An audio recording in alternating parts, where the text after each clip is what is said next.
Great. I didn't pay $7,000 to sit next to cargo. The words sliced through the hushed elegance of Vanguard Airlines' first-class cabin like a blade through silk. They weren't whispered. They weren't muttered under someone's breath. They were delivered with the precision of a prosecutor delivering a closing argument, loud enough for every passenger in the premium section to hear clear enough that there could be no misunderstanding about their intent. Victoria Hamilton stood in the aisle of Flight 847, her Hermès purse clutched like a weapon, her perfectly manicured finger pointing directly at the quiet black man seated in 2A. She wasn't embarrassed. She wasn't apologetic.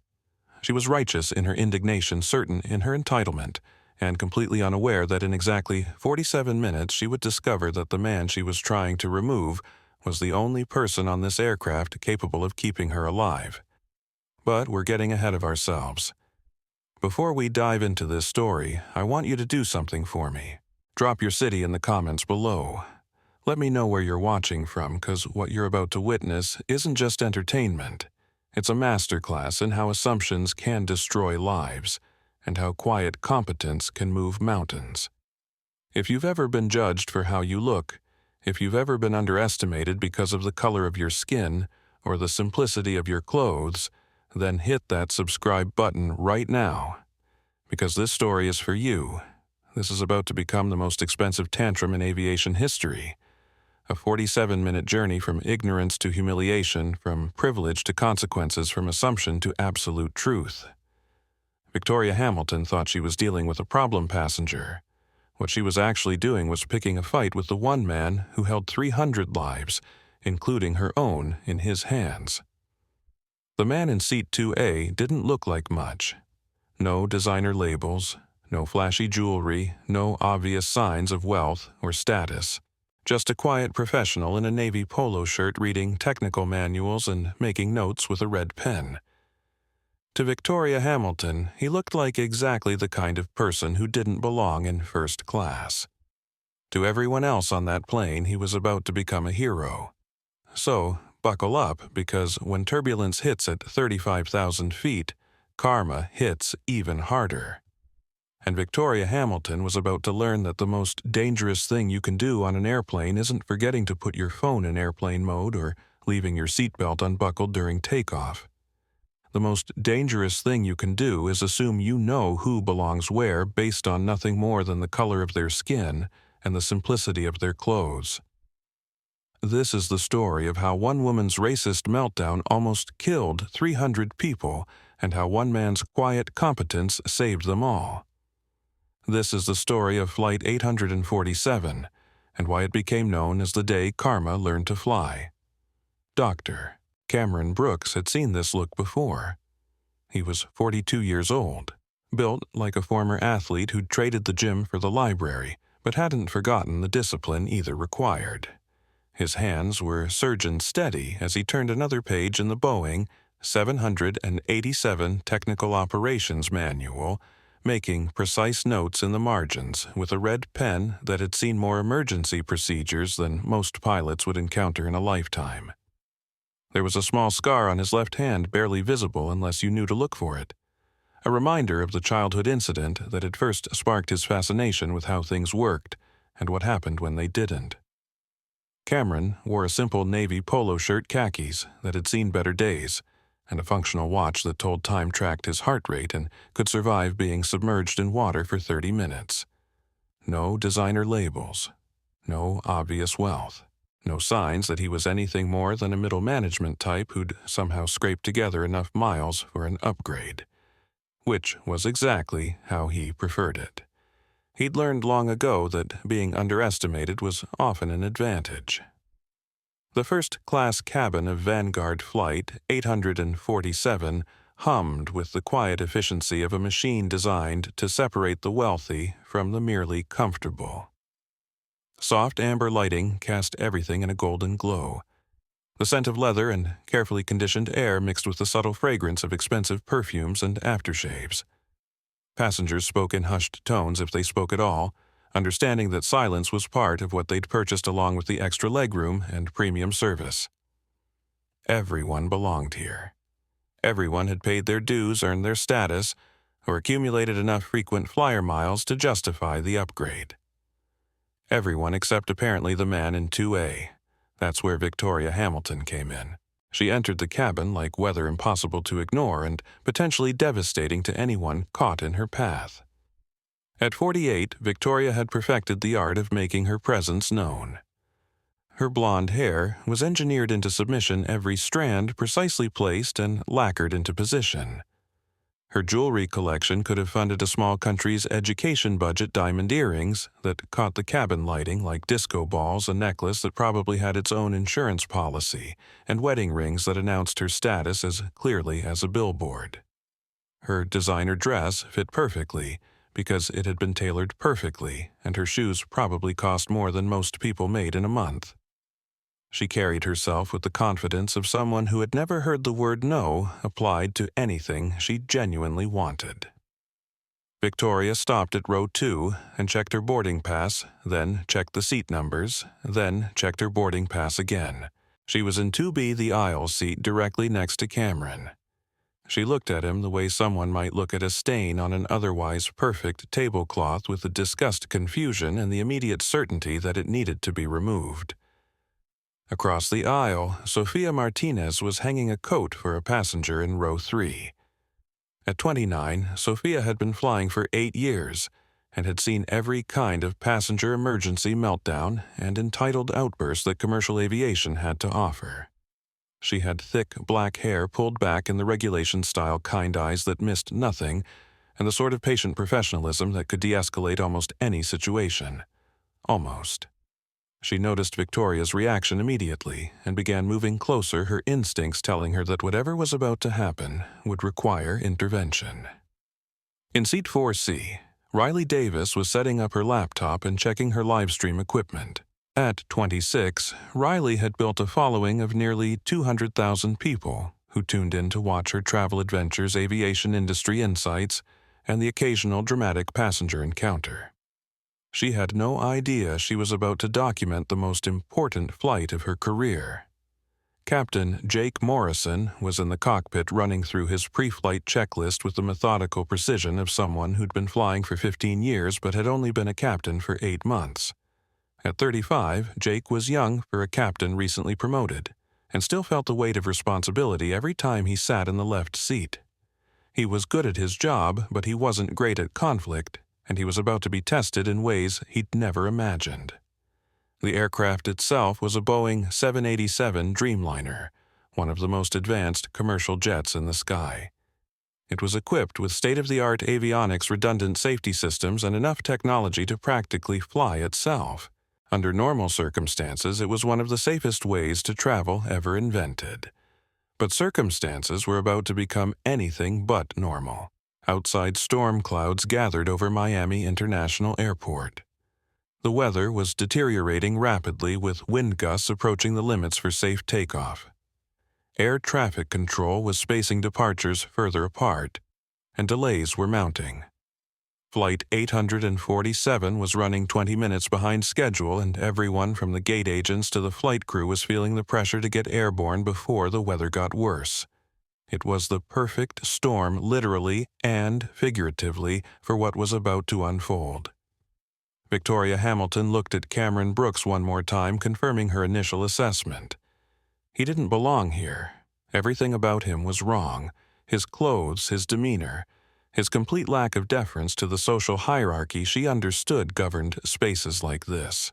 In her world, first class was reserved for people like her, successful, wealthy, important. Not for people like him. She was about to make that point crystal clear. Cameron, meanwhile, continued reading. He was reviewing emergency hydraulic procedures, cross-referencing manufacturer specifications with real-world performance data, and making notes about a recurring issue with cold weather valve response that had been flagging in incident reports. It was a complex technical work that required absolute focus and deep expertise. It was also work that would prove critical in ways none of them could have imagined. The stage was set. The players were in position. And somewhere in the distance, thunder rolled across the Florida sky like a warning no one was listening to. Victoria Hamilton was about to discover that assumptions could be deadly. Cameron Brooks was about to prove that quiet competence could save lives, and 300 passengers were about to witness the most dramatic reversal of fortune in commercial aviation history. The plane hadn't even left the ground yet. Victoria Hamilton didn't sit down. She didn't put her Hermes Birkin bag in the overhead compartment. She didn't acknowledge the flight attendant's welcoming smile or settle into her seat like every other passenger boarding Flight 847. Instead, she spun on her designer heels and snapped her fingers at Sofia Martinez with the sharp crack of someone accustomed to instant obedience. "Excuse me," Victoria announced, her voice carrying the sort of authority usually reserved for courtrooms or corporate boardrooms. "There's been a mistake." Sophia approached with the practiced smile of someone who'd diffused 1,000 passenger complaints, her internal radar already pinging with warnings. "Good evening, Mrs. Hamilton. How can I help you tonight? I am in seat 2B, Victoria said, brandishing her boarding pass like evidence in a criminal trial. "I specifically requested a seat with privacy. I paid $7,000 for this ticket, and I did not pay that much money to sit next to—" She gestured vaguely at Cameron, who was still absorbed in his technical manual red pen, poised over a diagram of hydraulic pressure valves. That. Cameron didn't look up. He simply turned a page, his concentration unbroken by the drama unfolding 18 inches away. His pen moved across the page in precise, deliberate strokes, marking sections with the methodical attention of someone who understood that details could mean the difference between life and death. Sophia glanced at Cameron, then back at Victoria. "I understand your concern, Mrs. Hamilton, but the cabin is completely full tonight. The gentleman in 2A has a valid ticket, and the seat configuration does offer quite a bit of privacy with the—" "I don't care about the configuration," Victoria hissed, leaning closer to Sophia. Her voice dropped to what she probably thought was a whisper, but was loud enough for half the first-class cabin to hear. "Look at him. He's scribbling notes on some kind of manual. He looks suspicious. I don't feel safe." That got Cameron's attention. He looked up slowly, his dark eyes taking in Victoria's face, then shifting to Sophia, then returning to Victoria. There was something in his gaze, not anger, not indignation, but a sort of careful assessment like a doctor evaluating symptoms. "Ma'am," Cameron said, his voice deep and controlled, "is there something specific about my reading material that concerns you?" Victoria's face flushed. "Don't you ma'am me. I know exactly what you're doing. You're studying diagrams of this airplane. That's not normal passenger behavior. That's suspicious behavior. Suspicious how Cameron asked. Like you're planning something." The words hung in the cabin air like smoke from an electrical fire, acrid, dangerous, and impossible to ignore. Conversations stopped. Newspapers lowered. The gentle hum of normal pre-flight activity gave way to the sort of charged silence that precedes lightning strikes. In seat 4, C. Riley Davis quietly activated her live stream. "Hey everyone," she whispered into her phone camera. "I'm on a flight to Seattle and something is happening right now that you need to see." She adjusted the angle to capture the confrontation in row 2. "This is going out live. I want him moved," Victoria continued, her voice rising. "Put him back in economy where he clearly belongs and leave this row empty for me. I have medical issues, I need space, I need privacy, and I need to feel safe." Sophia's professional smile was beginning to strain. "Mrs. Hamilton." "I understand your concerns, but no," Victoria cut her off. "You don't understand. I am a Diamond Medallion member. I am married to Federal Judge Richard Hamilton. Do you know what that means?" "It means you're married to a federal judge," Cameron said quietly. Victoria whirled on him. "It means I know people. Important people. People who can make problems for this airline if they don't take passenger safety seriously." "Safety," Cameron repeated, his tone thoughtful. "That's interesting. What's that supposed to mean?" "It's an interesting choice of words, considering you're demanding the removal of a passenger who hasn't threatened anyone, hasn't violated any regulations, and whose only crime appears to be reading while black." The words landed like a physical blow. Victoria's mouth opened and closed twice before any sound came out. "How dare you," she finally managed. "How dare you make this about race? This has nothing to do with race. This has to do with suspicious behavior and inappropriate materials, and Ma'am Cameron interrupted gently. What exactly do you think I'm reading? Victoria gestured at the manual in his hands. Some kind of airplane schematic. Technical documents. The kind of things passengers shouldn't have access to. Cameron held up the manual so she could see the cover clearly. Boeing, 787 Technical Operations Manual Revision 12. Standard reference material for anyone working in commercial aviation. Exactly my point. Passengers don't work in commercial aviation. That's an interesting assumption, Cameron said. He closed the manual and set it carefully on his tray table. Please continue. But Victoria was just getting started. She pulled out her phone and opened the camera app. I'm documenting this, she announced. I'm recording everything. When this plane crashes because you let a terrorist study technical manuals in first class, my husband will sue this airline into bankruptcy. Riley's live stream viewer count jumped from 50 to 500. Comments began flowing in real time. Is this really happening? She just called him a terrorist for reading. This is insane. Vanguard shame. Sophia tried one more time. Mrs. Hamilton, please lower your voice. Other passengers. Other passengers need to know they're in danger. Victoria snapped. They need to know this airline is more concerned with political correctness than passenger safety. She held her phone up the camera lens pointed directly at Cameron's face. Smile for the camera, she sneered.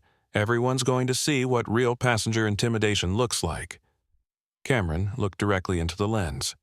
His expression was calm, almost serene. When he spoke, his voice carried the sort of quiet authority that made people listen without being asked. Ma'am, he said you're violating federal aviation regulations by filming passengers without consent, interfering with flight crew duties, and creating a disturbance that could delay this aircraft's departure. I suggest you put the phone away. I'll show you a disturbance, Victoria screamed. That's when Captain Jake Morrison stepped out of the cockpit. Jake was 35 years old, recently promoted to captain and absolutely terrified of anything that might jeopardize his spotless flight record. He emerged from the flight deck adjusting his captain's hat, his face already showing the strain of someone who could feel his evening spiraling out of control. What's going on here? He asked, his voice carrying the sort of forced authority of someone trying very hard to sound like he knew what he was doing. Victoria saw the 4 stripes on his shoulder and immediately shifted her focus like a heat-seeking missile acquiring a target. Captain, she said, her voice suddenly sweet and reasonable, thank God you're here. I've been trying to explain to your crew that there's a security issue in first class. Jake looked at Cameron, who was sitting quietly with his hands folded. He looked at Sophia, whose professional mask was cracking around the edges. He looked at the growing number of passengers who had pulled out phones and were recording everything. He was a good pilot, but he was not prepared for this. What kind of security issue? Jake asked. Victoria smiled. She could sense weakness in authority, figures the way sharks sense blood in water. This passenger, she said, pointing at Cameron, has been studying technical diagrams of your aircraft. He's been making notes, marking sections, studying emergency procedures. When I expressed concern for passenger safety, he became aggressive and confrontational. Jake looked at Cameron again. Cameron looked back steadily, saying nothing. Sir Jake said, "Is there anything you'd like to say about this?" Cameron's response was delivered in the sort of calm, measured tone that suggested depths Victoria Hamilton had not yet begun to fathom. "Captain," he said, "that's an interesting question. What exactly would you like me to say?" Captain Jake Morrison felt the weight of 300 lives pressing down on his shoulders, along with the growing awareness that whatever decision he made in the next few minutes would define not just this flight, but possibly his entire career.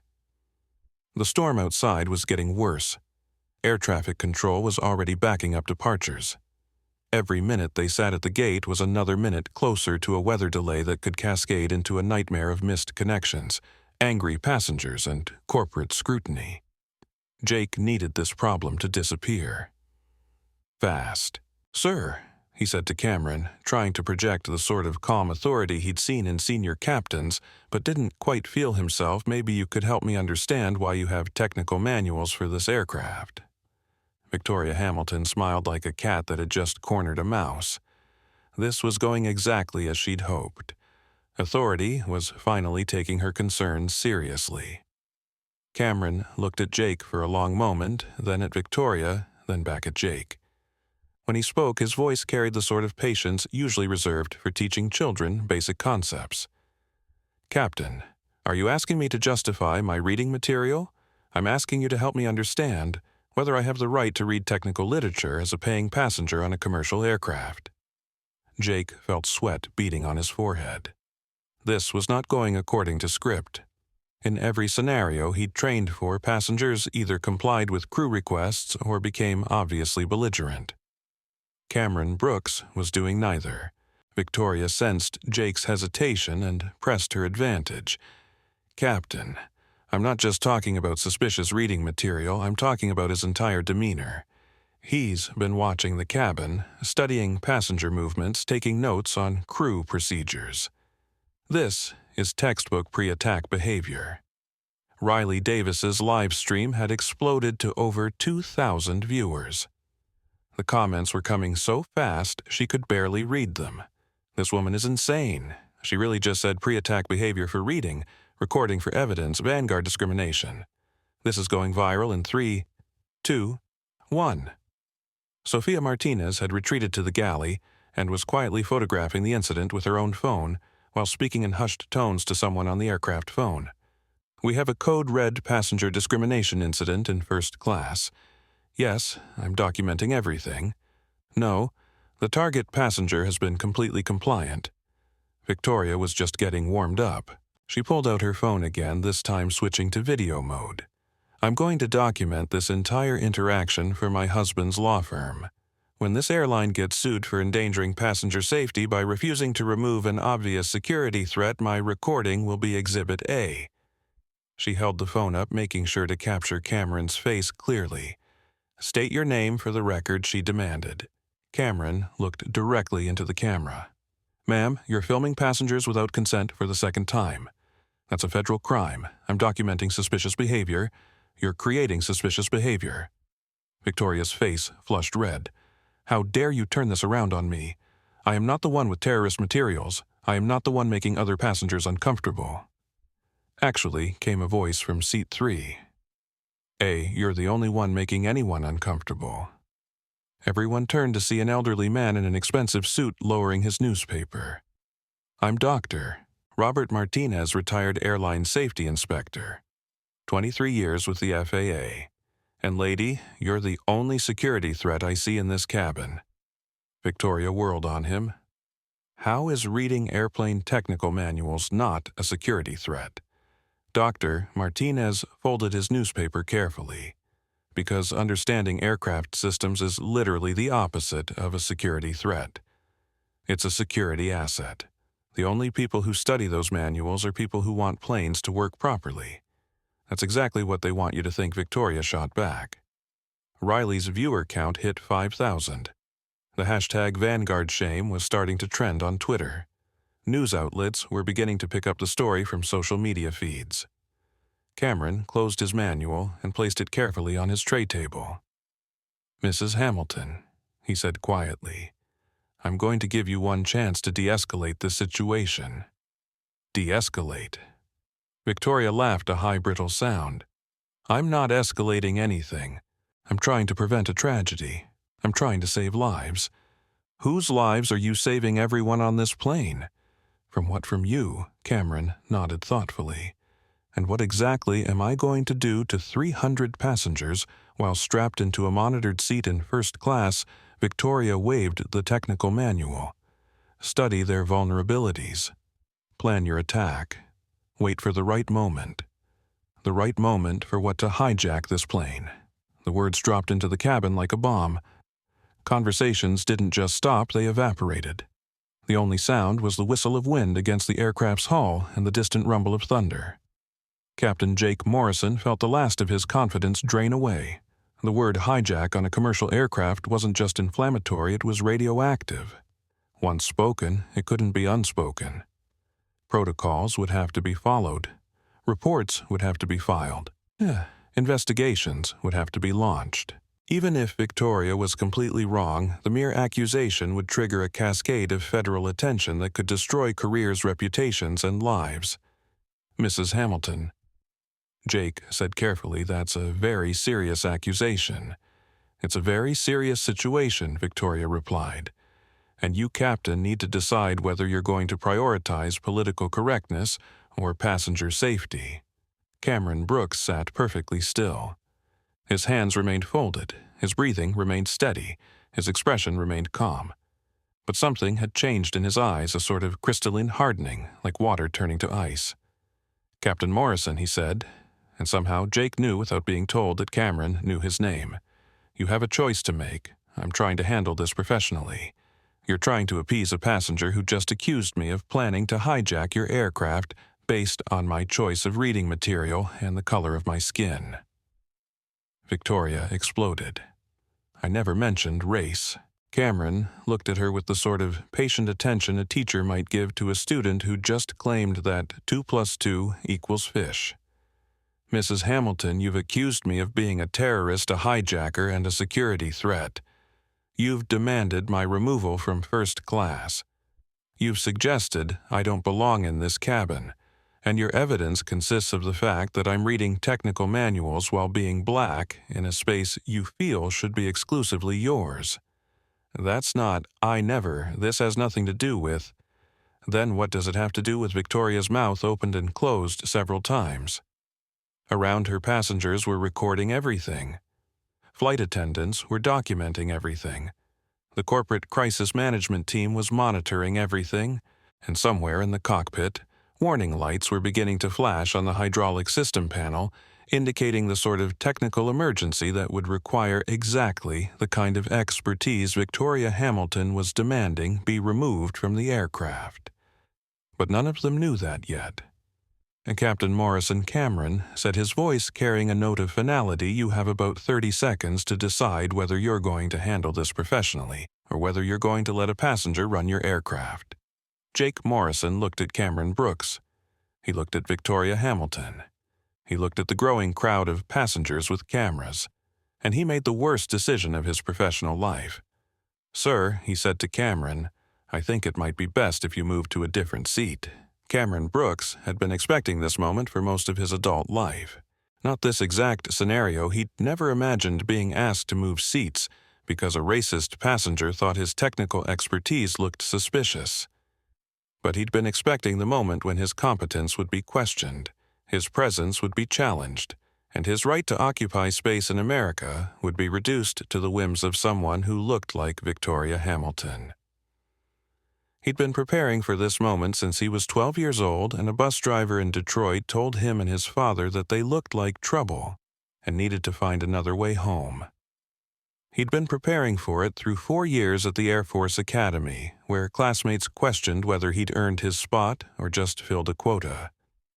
He'd been preparing for it through a decade of aviation engineering, where every mistake was magnified and every success was minimized. Cameron Brooks had spent 30 years becoming too qualified to be dismissed, but Captain Jake Morrison had just dismissed him anyway.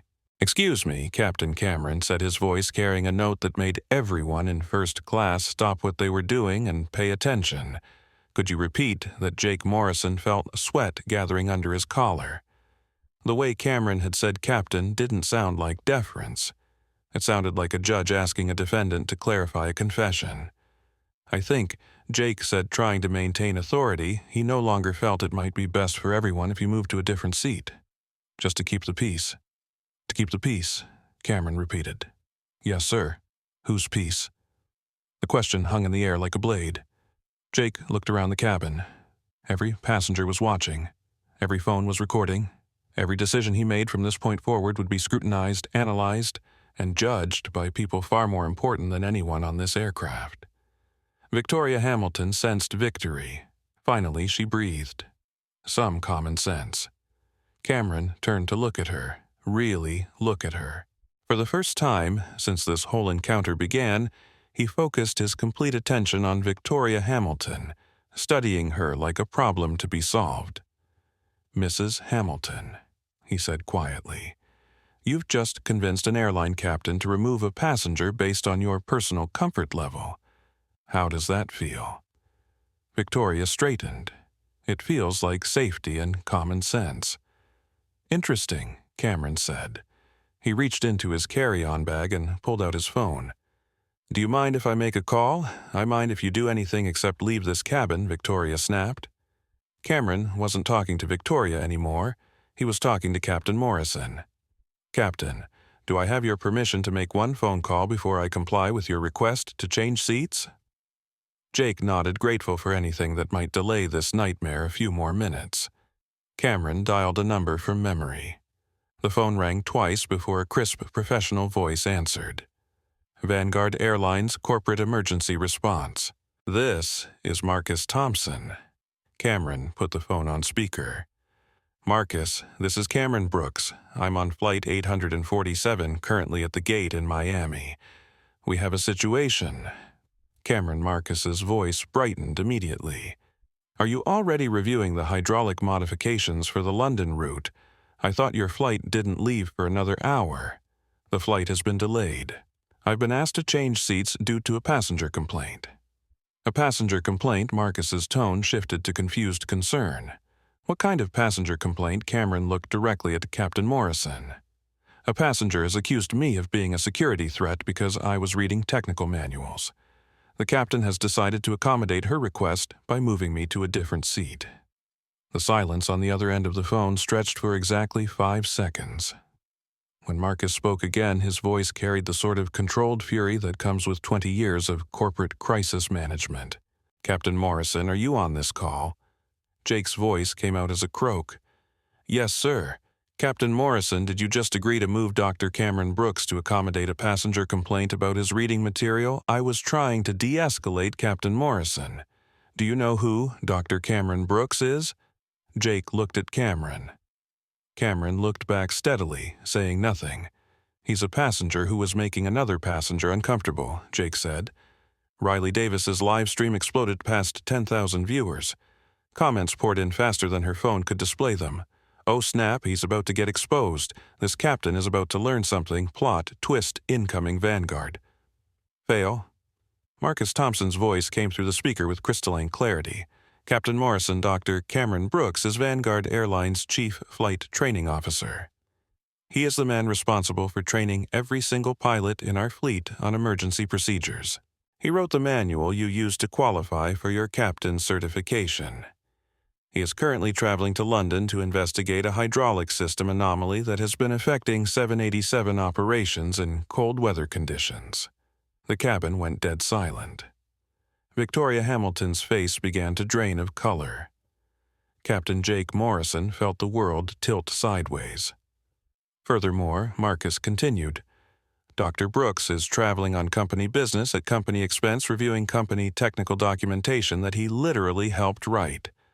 The passenger complaint you're accommodating is essentially asking you to remove our chief flight training officer for doing his job. Victoria found her voice. That's impossible. Chief training officers don't fly coach. Mrs. Hamilton Marcus's voice came through the speaker with laser precision. Dr. Brooks doesn't fly coach, he flies first class. Company policy. Which you would know if you hadn't spent the last 20 minutes demanding that we remove one of our most senior technical experts for the crime of being black while qualified. The words hit the cabin like a physical force. Passengers gasped. Phones swiveled to capture Victoria's reaction. Sophia Martinez stepped closer, her professional demeanor now clearly protective of Cameron rather than conciliatory toward Victoria. Victoria's mouth opened and closed like a fish drowning in air. I never, this has nothing to do with race. I was concerned about passenger safety, Mrs. Hamilton, Cameron said quietly. You were concerned about passenger comfort. Specifically your comfort with sharing space with someone who doesn't look like you. That's not true. Cameron stood up slowly. He was tall, imposing without being threatening, carrying himself with the sort of quiet authority that comes from knowing exactly who you are and what you're capable of. Mrs. Hamilton, you've just spent 20 minutes trying to convince an airline captain to remove the person most qualified to ensure this aircraft operates safely. You did this based on nothing more than your assumption that someone who looks like me couldn't possibly belong in first class." He looked at Captain Morrison. "Captain, you just agreed to remove your chief flight training officer to appease a passenger who thinks competence looks suspicious when it comes in black skin." Jake Morrison felt like he was drowning. "Dr. Brooks, I didn't know, Captain Morrison," Cameron said, and his voice carried the weight of authority that had nothing to do with rank and everything to do with competence you didn't know because you didn't ask. You made a decision about who belonged where based on appearance and assumption rather than facts and qualifications.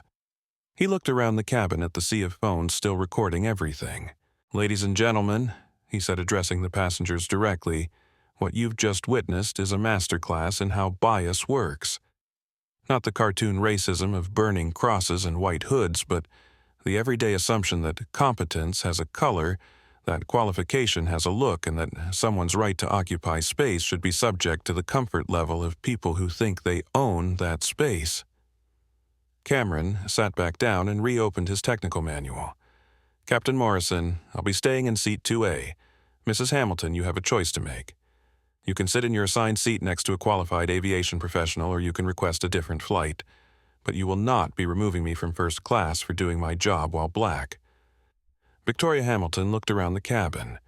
Every eye was on her. Every phone was recording her, and for the first time in her entitled life she had absolutely no idea what to do next. The storm outside chose that moment to announce its presence with a flash of lightning that illuminated the cabin windows and a crack of thunder that made everyone jump. And in the cockpit, warning lights began to flash. The hydraulic system warning light in the cockpit started as a gentle amber glow, the kind of minor alert that experienced pilots handle routinely. But within minutes, as Captain Jake Morrison sat frozen in first class trying to process the fact that he'd just attempted to remove his own airline's chief flight training officer, that gentle amber glow turned urgent red. In the cabin, Victoria Hamilton was experiencing her own crisis of authority. The confident superiority that had carried her through 48 years of getting her way had crumbled the moment Marcus Thompson's voice came through that speakerphone. She looked around the first-class cabin and realized that every single passenger was staring at her with a mixture of disgust and disbelief. "This is not over," she announced to no one in particular, her voice cracking slightly. "There are still protocols to follow, security procedures to implement." She pulled out her phone and began dialing frantically. "I'm calling the Federal Aviation Authority. They need to know that this airline is compromising safety for political correctness." Cameron Brooks continued reading his manual, making notes with methodical precision.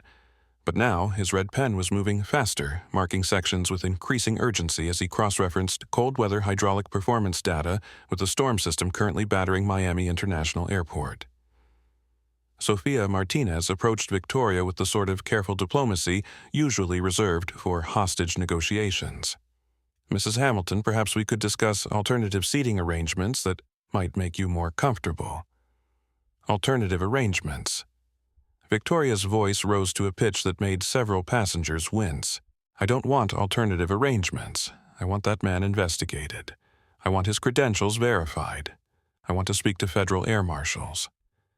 As if summoned by her words, a broad-shouldered man in a simple dark suit appeared at the entrance to first class.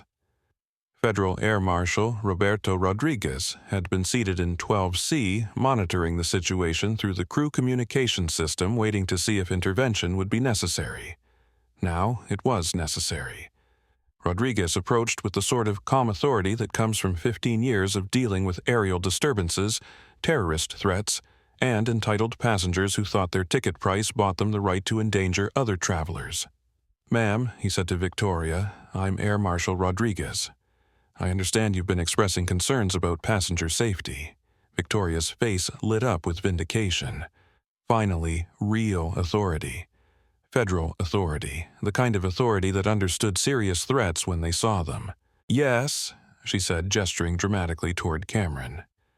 "That passenger has been studying technical diagrams of this aircraft, making notes about emergency procedures, and when I expressed legitimate safety concerns, he became aggressive and confrontational."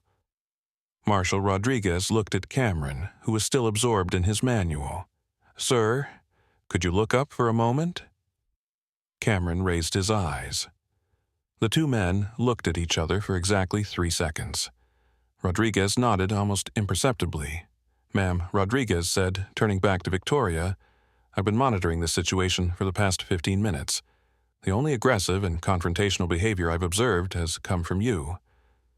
Victoria's mouth fell open. "That's impossible. I'm the victim here. I'm being threatened by a suspicious passenger with terrorist materials. Ma'am, those aren't terrorist materials. That's a standard Boeing technical manual, the kind used by airline employees, safety inspectors, and aviation professionals." Rodriguez's voice carried the patience of someone accustomed to explaining obvious things to people who didn't want to understand them. "How do you know he's an aviation professional?" Victoria demanded.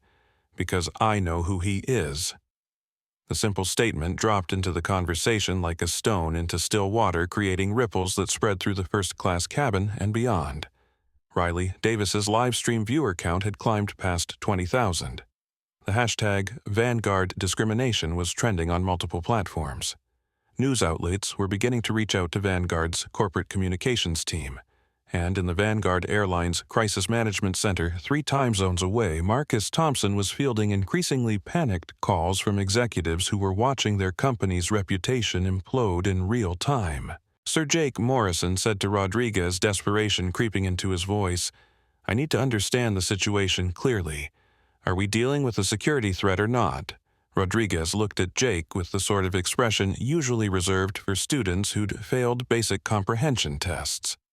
"Captain, the security threat in this cabin is not the gentleman reading technical manuals. The security threat is the passenger who's been filming other travelers without consent, making false accusations, and attempting to incite panic based on racial profiling." Victoria exploded. "Racial profiling? How is this about race? This is about suspicious behavior and inappropriate materials." And Ma'am Rodriguez interrupted. "You accused a black aviation professional of being a terrorist because he was reading job-related technical documentation. If that's not racial profiling, what would you call it?" "I would call it common-sense safety protocols." "No, ma'am, you would call it a federal crime." The words hit Victoria like a physical blow. Federal crime, knowingly filing false reports of terrorist activity. Interference with flight crew operations. Harassment of passengers based on protected characteristics. Any one of these could result in federal charges.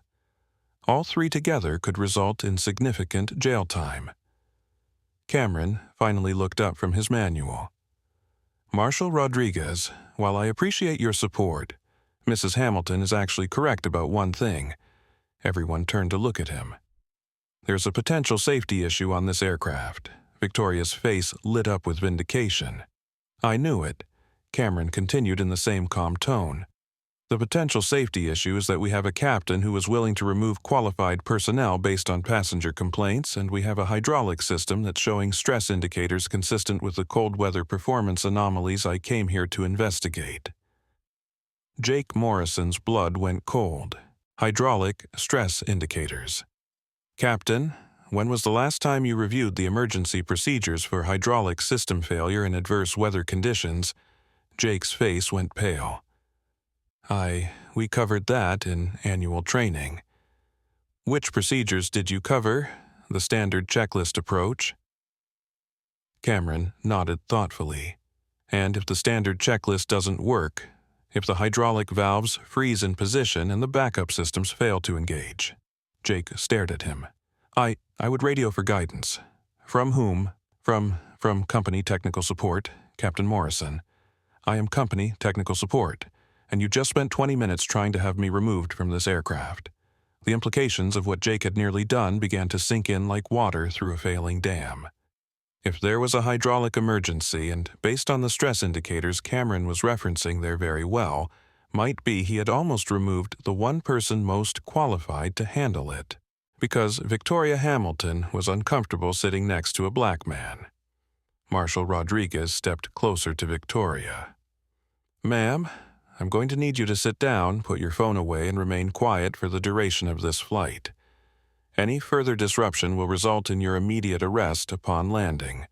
You can't arrest me for expressing safety concerns.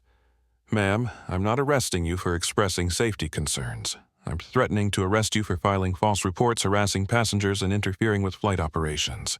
The choice is yours." Victoria looked around the cabin one last time. Every passenger was still watching. Every phone was still recording. And for the first time in her privileged life, she realized she had no power here. She sat down hard in seat 2B, her face red with humiliation and rage. Cameron returned his attention to his manual, but now he was flipping pages more quickly, cross-referencing data with increasing urgency. "Captain Morrison," he said quietly, "you might want to check your hydraulic system indicators." Jake hurried toward the cockpit, his movements jerky with barely controlled panic. And in the passenger cabin, Riley Davis whispered into her live-stream camera, "I think we're about to find out why they call him the Chief Flight Training Officer."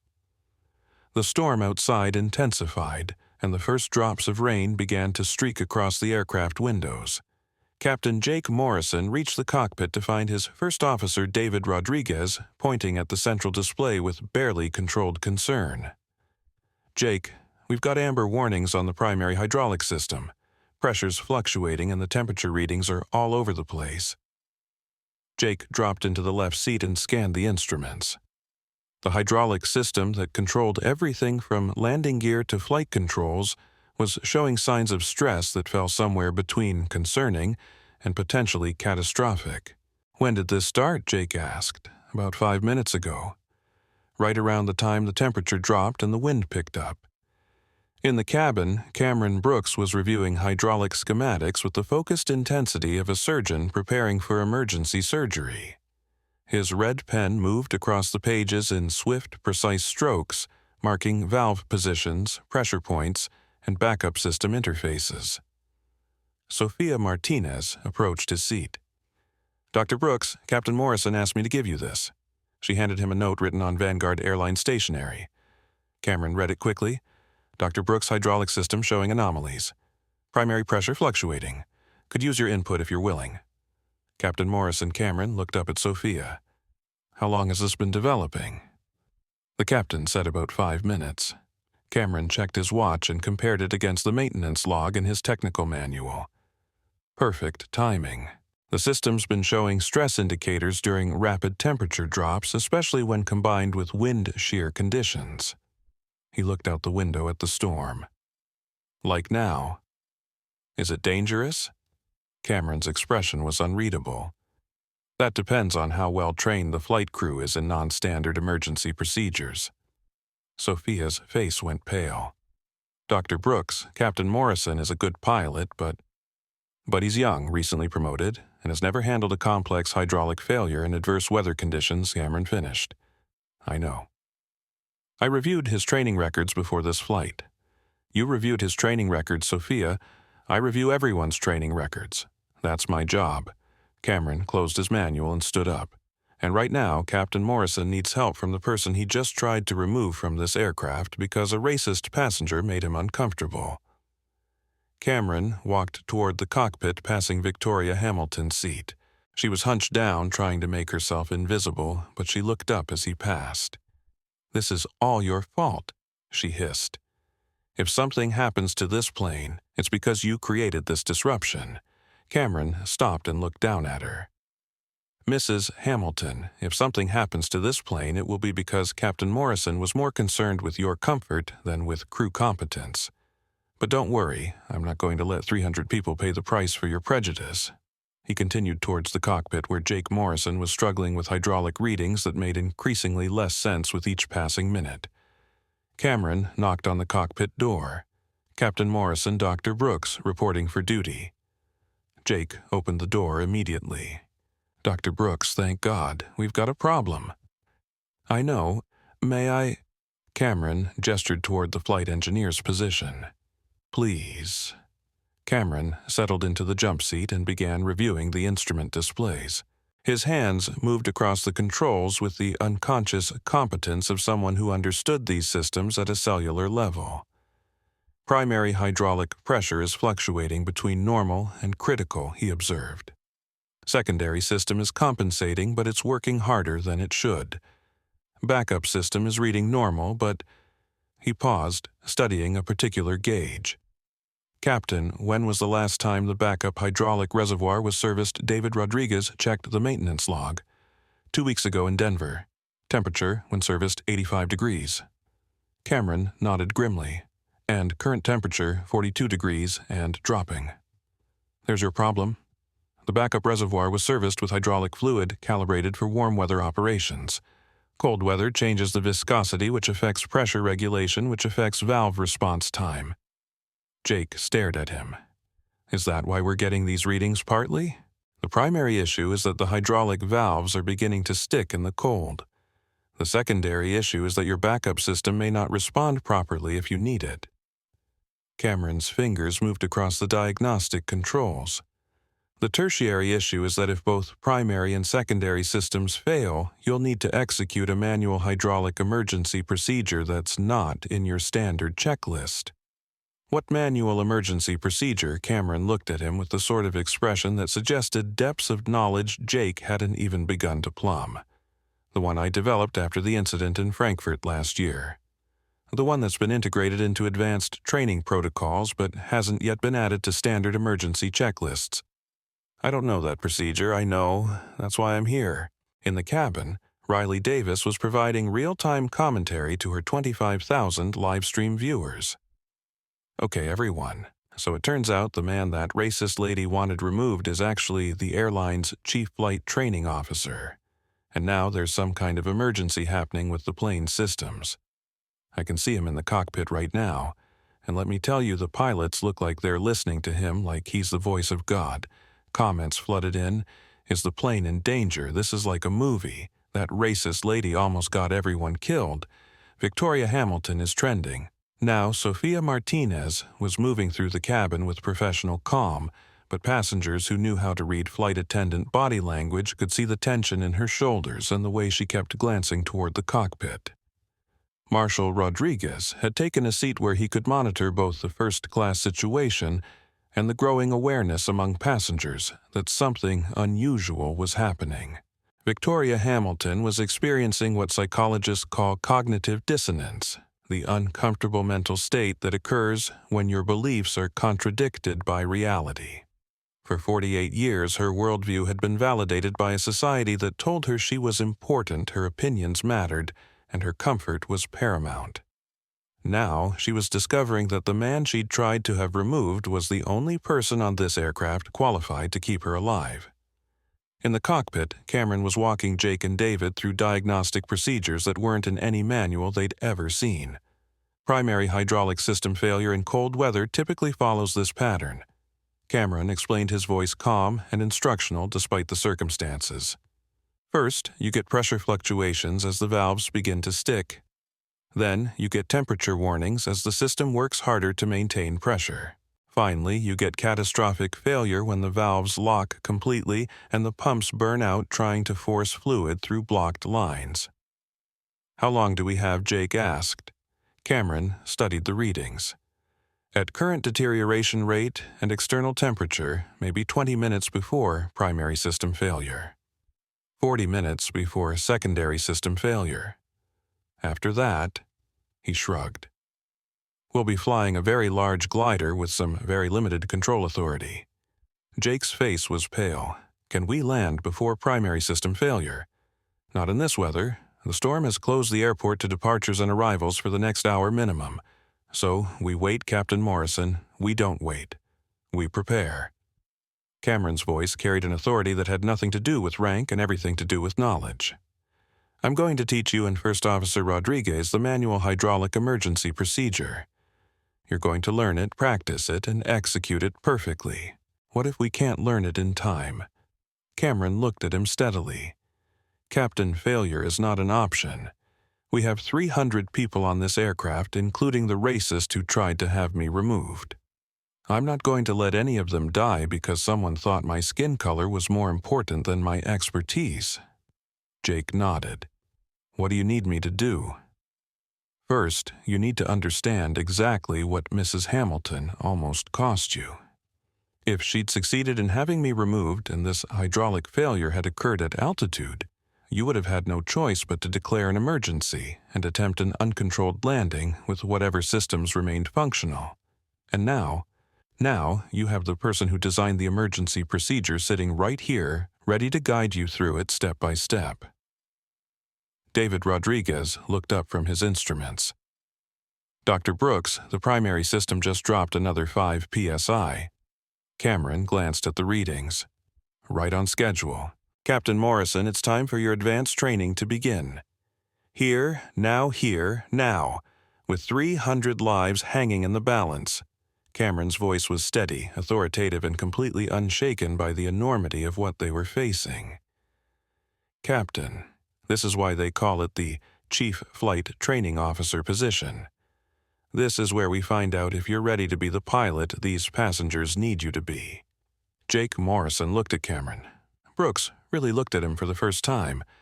Not as a passenger who didn't belong, not as a problem to be solved, but as the most qualified person in the sky to help him save 300 lives.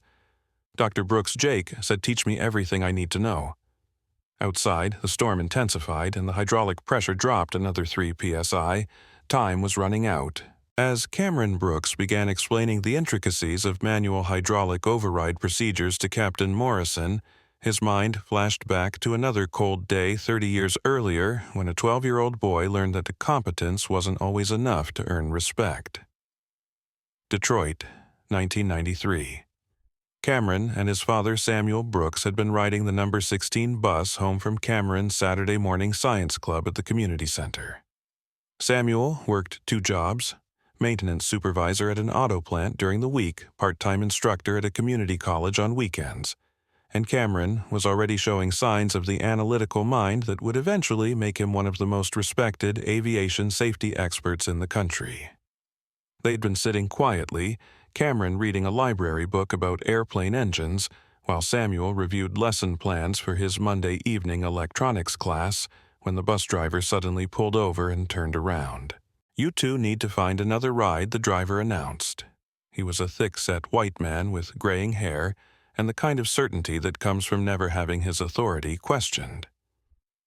"I got complaints you're making other passengers nervous." Cameron looked up from his book confused. They hadn't been talking loudly. They hadn't been bothering anyone.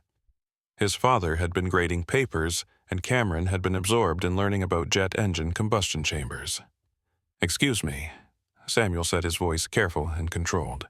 "What complaints?" The driver gestured vaguely toward the back of the bus. "Passenger back there says you've been watching people studying them.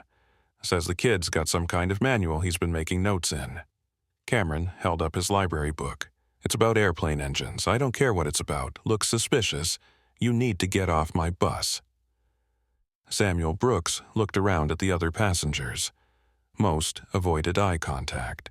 A few nodded in agreement with the driver. One elderly white woman clutched her purse closer and whispered something to her companion about troublemakers. Cameron would never forget what happened next. His father stood up slowly, maintaining dignity in the face of injustice. "Sir, we paid our fare. We're not bothering anyone. My son is reading an educational book from the public library. I don't care if he's reading the Bible. I got a right to maintain order on my bus. Whose order? The kind that keeps decent people feeling safe."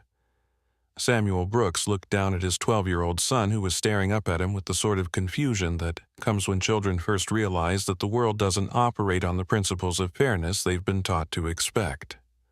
"Come on, Cameron," Samuel said quietly. "We'll walk." They got off the bus in the middle of a Detroit winter with 3 miles still to go before they reached home. As the bus pulled away, Cameron looked up at his father. "Dad, why did he make us get off? We didn't do anything wrong." Samuel Brooks stopped walking and knelt down so he was at eye level with his son. "Cameron, I want you to listen carefully to what I'm about to tell you, because it's one of the most important lessons you'll ever learn." Snow was beginning to fall, and Cameron pulled his thin jacket tighter. There are people in this world who will look at you and decide you don't belong somewhere before you even speak. They'll decide you're dangerous or suspicious or inferior based on nothing more than the color of your skin and their own fear of what they don't understand. That's not fair. No, son, it's not fair. But it's reality. And the question isn't whether it's fair, the question is what you're going to do about it. Cameron looked back at the bus disappearing into the distance. What can I do about it? Samuel Brooks smiled, and despite the cold and the injustice and the long walk ahead, there was something in that smile that suggested depths of strength Cameron was only beginning to understand. You can become so competent, so expert, so undeniably qualified that they can't dismiss you without looking like fools. You can master your chosen field so completely that when someone questions your right to be somewhere, everyone else knows they're the problem, not you. But Dad, you already know electronics better than anyone. You teach other people, that's right, and that bus driver still kicked us off because someone felt uncomfortable with our presence. Samuel stood up and started walking again. Cameron, when you look like us, competence isn't enough. You have to be twice as good to get half the respect. You have to know more, work harder, and perform better just to be considered equal. That's not fair either. No, it's not. But it's the game we're playing, and if we're going to win, we need to understand the rules. They walked in silence for several blocks, passing auto plants and strip malls and the kind of working-class Detroit neighborhoods where people understood that life wasn't fair, but you played the hand you were dealt anyway. Dad Cameron said eventually, "What field am I going to master?" Samuel looked down at the library book his son was still carrying. "What interests you most how things work, especially complicated things like airplanes and computers, and how to make them work better? How to fix them when they break?" Samuel nodded. "Then that's what you'll master. Fixing things, making them work better. Understanding systems so completely that when something goes wrong, you're the person everyone turns to for answers. Even if they don't want to turn to me, especially then. Because when systems fail, when emergencies happen, when lives are at stake, competence trumps prejudice. Excellence silences doubt." That night, Cameron Brooks made a decision that would define the rest of his life.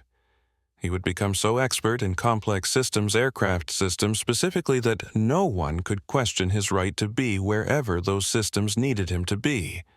He spent the next 6 years earning perfect grades while working part-time jobs to help support his family. He won a full scholarship to the Air Force Academy, where he encountered classmates who questioned whether he belonged, but he couldn't argue with his performance in advanced aeronautical engineering courses.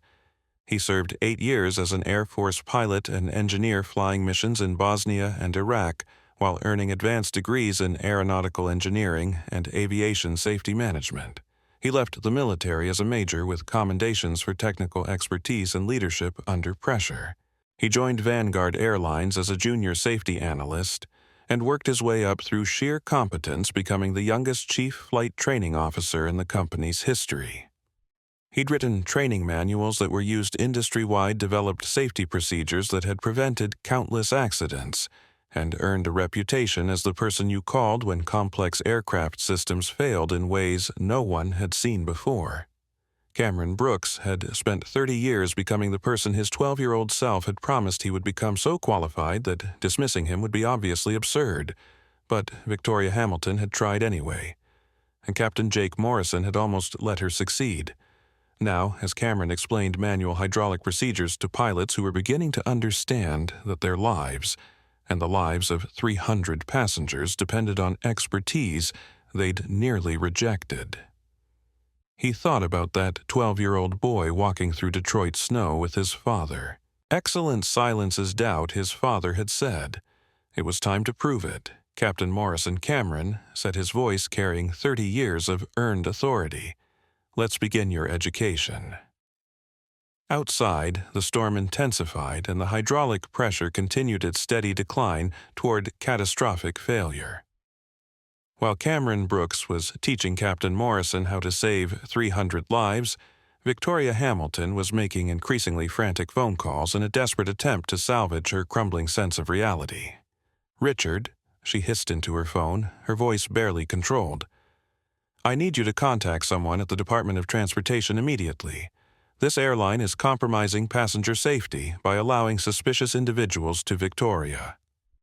The voice of federal judge Richard Hamilton cut through his wife's tirade with the sort of judicial authority that had silenced courtrooms for 20 years. "Stop talking, right now." Victoria blinked, momentarily stunned by the sharp command in her husband's voice. "Richard, you don't understand. There's a man on this plane with technical manuals, and when I reported it, Victoria, I said, stop talking. But I know exactly who you're talking about. I know exactly what you've done. And I know exactly how much trouble you're in." Victoria's voice became smaller, uncertain.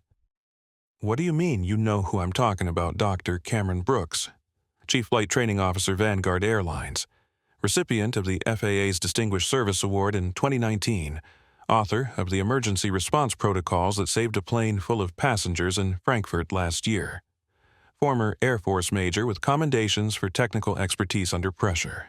Each fact hit Victoria like a physical blow. How do you know all that she whispered? Because Victoria Dr. Brooks testified as an expert witness in my courtroom 3 years ago during the lawsuit against Continental Air. He single-handedly proved that mechanical failure, not pilot error, caused the emergency landing that injured 43 passengers. His testimony was brilliant, comprehensive, and delivered with the sort of quiet competence that made everyone in that courtroom understand they were listening to genuine expertise. Victoria's world tilted sideways. "That's impossible." "What's impossible, Victoria, is that my wife just spent 20 minutes trying to have him removed from an aircraft for the crime of being competent while black." The words hung between them like a chasm opening in the earth. "Richard, this has nothing to do with race, Victoria. I'm watching social media right now. Your meltdown is trending on Twitter. Victoria Hamilton is the number 3 hashtag in the country. There are videos of you demanding that an expert be removed for studying technical manuals. There are recordings of you calling him a terrorist for reading job-related documentation." Victoria looked around the cabin. Several passengers were still filming. Riley's live stream was now approaching 50,000 viewers. The hashtag Vanguard Shame had been joined by Victoria Hamilton and racist Karen, all trending nationally. "How is this my fault?"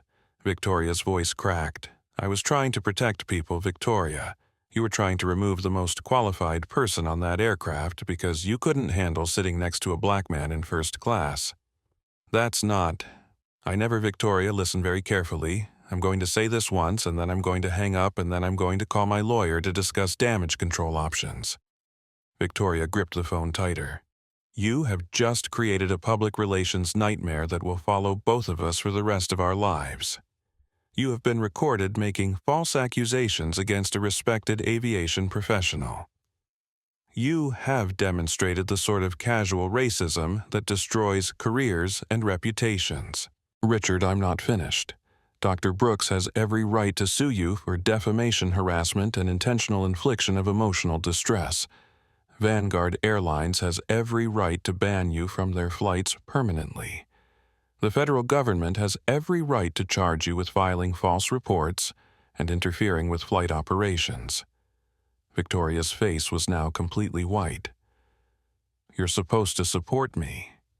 "Victoria, I'm supposed to uphold justice. And what you did today was the opposite of justice. So you're taking his side. I'm taking the side of competence over prejudice, facts over assumptions, and basic human decency over entitled racism." The phone went dead. Victoria stared at the device in her hand, unable to process that her husband, her federal judge husband, who was supposed to be her ultimate protection against consequences, had just abandoned her completely. She immediately dialed another number, her attorney. "Patricia Schultz, Law Offices." "Patricia, this is Victoria Hamilton. I need you to Mrs. Hamilton." Patricia's voice was cold, professional, and notably lacking its usual deference. "I've been watching the news. Our firm will not be able to represent you in any matters related to today's incident." Why not?" "Because, Mrs. Hamilton, you've created a liability exposure that exceeds our malpractice insurance coverage. Also, because Dr. Brooks sits on the Aviation Safety Advisory Board that our firm consults for our airline industry clients. You can't abandon me, Mrs. Hamilton. We're not abandoning you.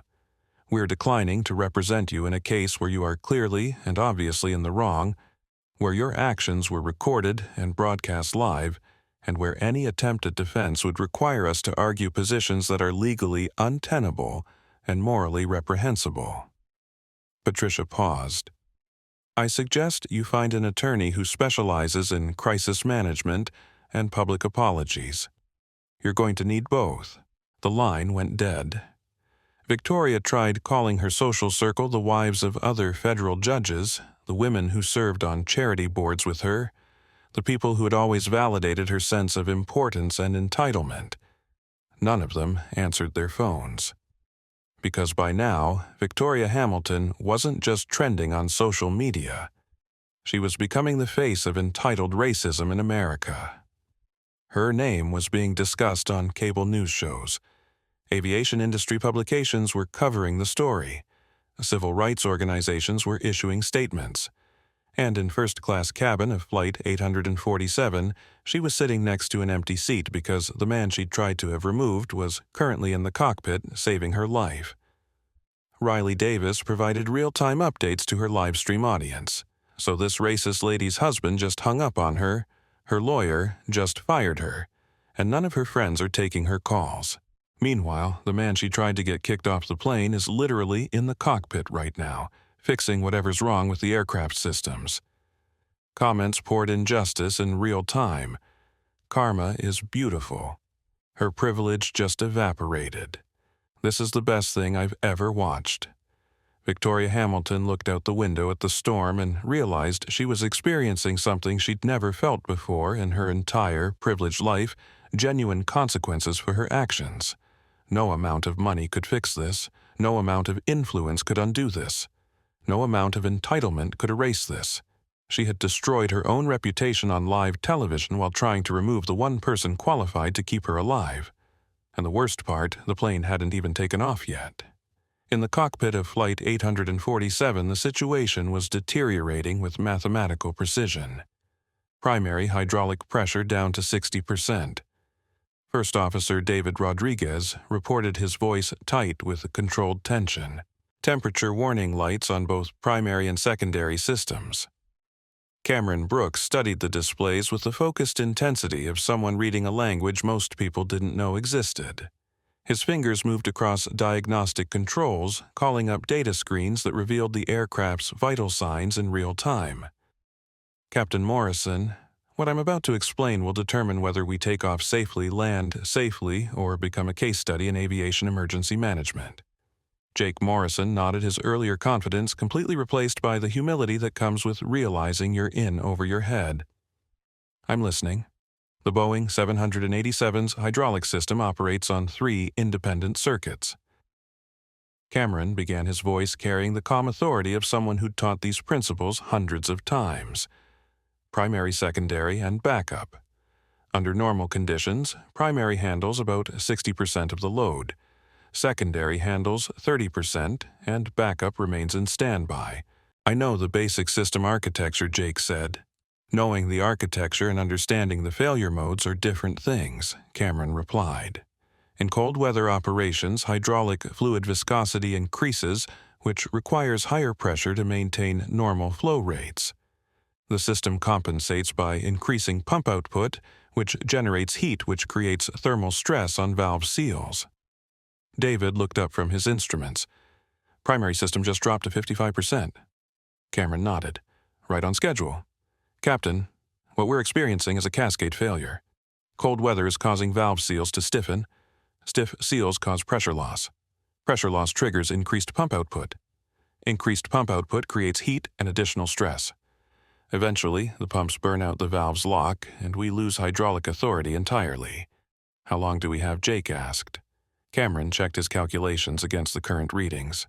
"At this rate of deterioration, 15 minutes until primary system failure. 25 minutes until secondary system failure. After that, we'll be operating on manual backup systems only. Can we fly on manual backup, Captain Morrison? Manual backup will give us basic flight control authority and emergency landing gear deployment.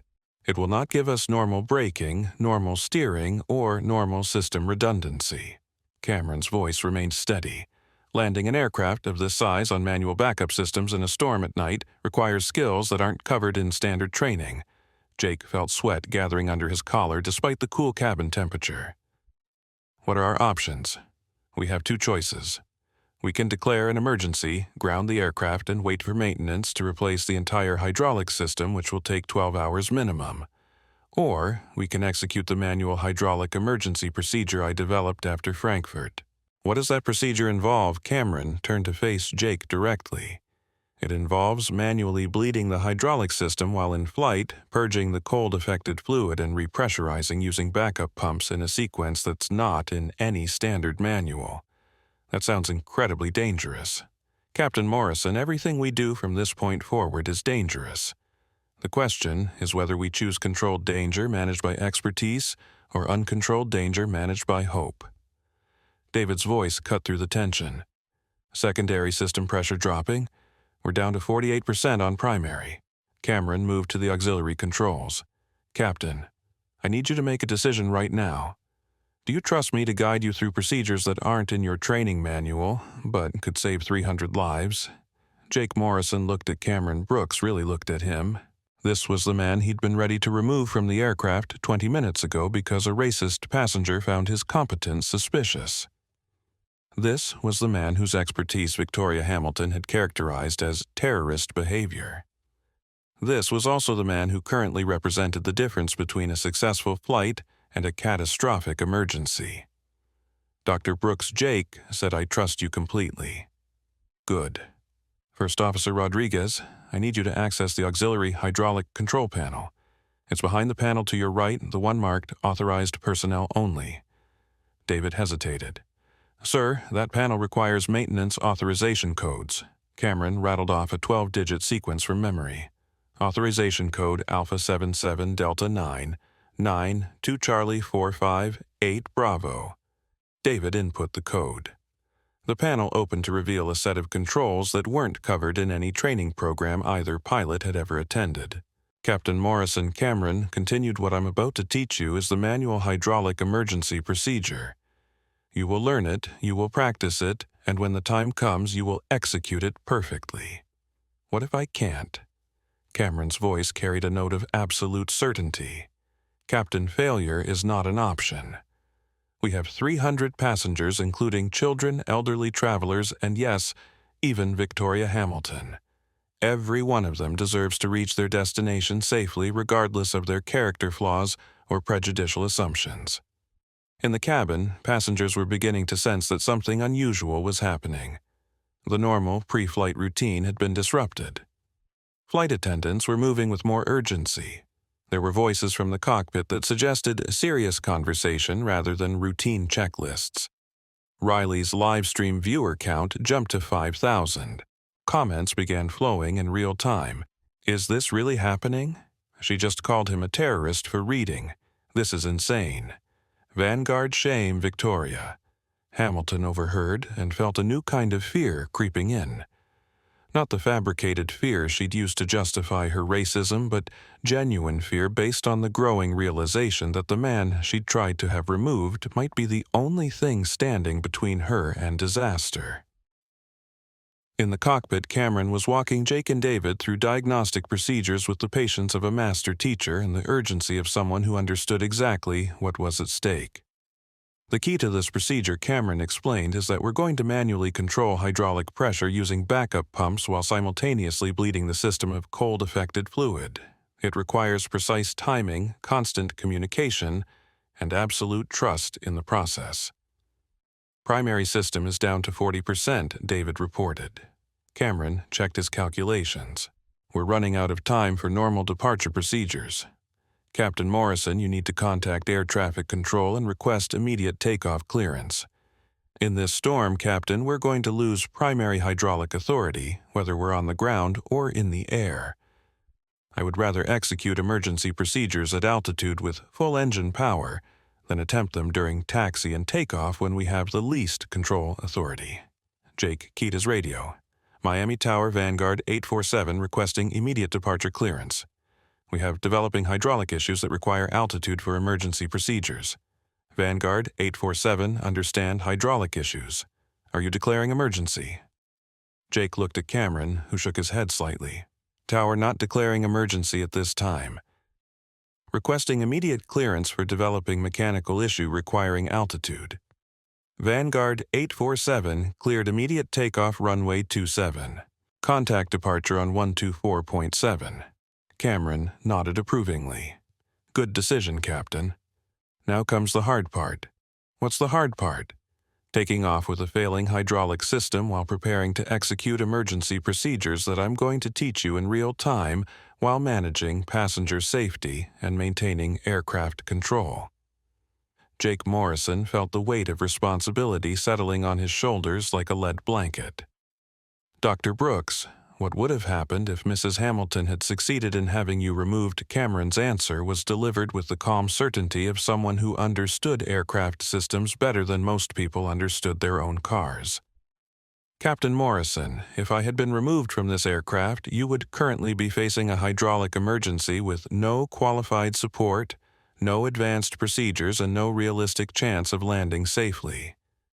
The engines spun up for takeoff, and the primary hydraulic system pressure dropped below 40%. Time was up.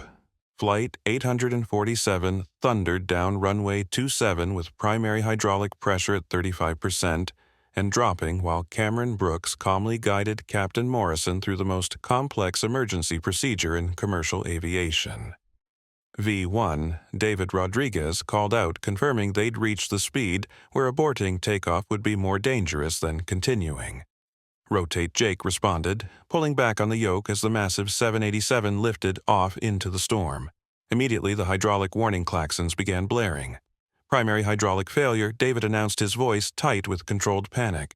Secondary system showing stress indicators. We're down to manual backup only. In the cabin, passengers felt the unusual vibration and heard the warning tones. Conversations stopped. Overhead, bins rattled more than normal. The aircraft's climb felt different, less smooth, more labored. Riley Davis whispered into her live stream, "Something is definitely wrong with this plane. We just took off, and there are warning sounds coming from everywhere." Her viewer count had climbed past 75,000. The hashtags Vanguard Emergency and Flight 847 were trending alongside Victoria Hamilton. Sophia Martinez moved through the cabin with professional calm, but passengers who knew how to read flight attendant body language could see the tension in her movements. Victoria Hamilton gripped her armrests with white knuckles, finally understanding that her racist tantrum had nearly removed the one person capable of keeping her alive. In the cockpit, Cameron was teaching advanced hydraulic emergency procedures in real time while monitoring system failures that were occurring exactly as he'd predicted. Captain Morrison Cameron said, his voice carrying absolute calm, despite the chaos of warning lights and klaxons. "I need you to access the manual hydraulic override controls. They're located on the pedestal between your seats covered by the red safety panel." Jake found the panel. "I see it. Break the safety seal and open it." Jake hesitated. Breaking that seal meant acknowledging they were in a full emergency situation requiring procedures not covered in any standard training. Captain Cameron's voice carried a note of gentle authority. "The seal is there to prevent accidental access during normal operations. These are not normal operations." Jake broke the seal and opened the panel, revealing controls that looked like something from a spacecraft rather than a commercial airliner. First Officer Rodriguez Cameron continued, "I need you to monitor secondary hydraulic pressure while Captain Morrison executes the manual override sequence. Secondary pressure is at 60% and holding David reported." "Good. That gives us a window." "Captain, on my mark, you're going to activate the manual hydraulic pump override. This will give us temporary pressure restoration, but only if we execute the sequence perfectly." Through the cockpit speakers, air traffic control crackled, "Vanguard 847, we show emergency squawk. Confirm aircraft status." Cameron nodded to Jake. "Tell them we're managing a developing hydraulic situation and will advise." Jake keyed the radio. "Departure, Vanguard 847 is managing hydraulic anomaly. Not declaring emergency at this time. Will advise if status changes. Vanguard 847 understood. You're cleared to 15,000, maintain heading 270. Emergency equipment is on standby. In the cabin, passengers were beginning to understand that something serious was happening. The flight attendants were securing the cabin with unusual urgency. There were hushed conversations on the aircraft phones. Riley's live stream chat was exploding. Are they going to crash? This is terrifying. Thank God that racist lady didn't get the expert removed. She almost killed everyone. Marshal Rodriguez had taken a position where he could monitor both the passenger cabin and coordinate with cockpit if necessary. His training in aerial emergencies was about to become very relevant. Victoria Hamilton was experiencing something she'd never felt before. Genuine fear combined with the devastating realization that her own prejudice had nearly caused a catastrophe. She pulled out her phone and for the first time in the entire incident typed a message to social media that wasn't about her own comfort. I was wrong. Dr. Brooks is saving lives. I almost got us all killed because of my assumptions. I'm sorry. It was too little too late, but it was the first truthful thing she'd said all evening. In the cockpit, Cameron was walking Jake through procedures that required split-second timing and absolute precision. Captain Morrison, the manual hydraulic restoration procedure involves 3 phases. Phase 1 system bleed to remove contaminated fluid. Phase 2 pressure restoration using backup pumps. Phase 3 system test to confirm normal operation. How long for each phase? Phase 1 takes 30 seconds and requires perfect timing. Phase 2 takes 2 minutes and requires constant monitoring. Phase 3 takes 30 seconds and will determine whether we land normally or execute emergency landing procedures. David's voice cut through the explanation. Secondary system pressure dropping. We're down to 50%. Cameron checked his calculations. We're right on schedule.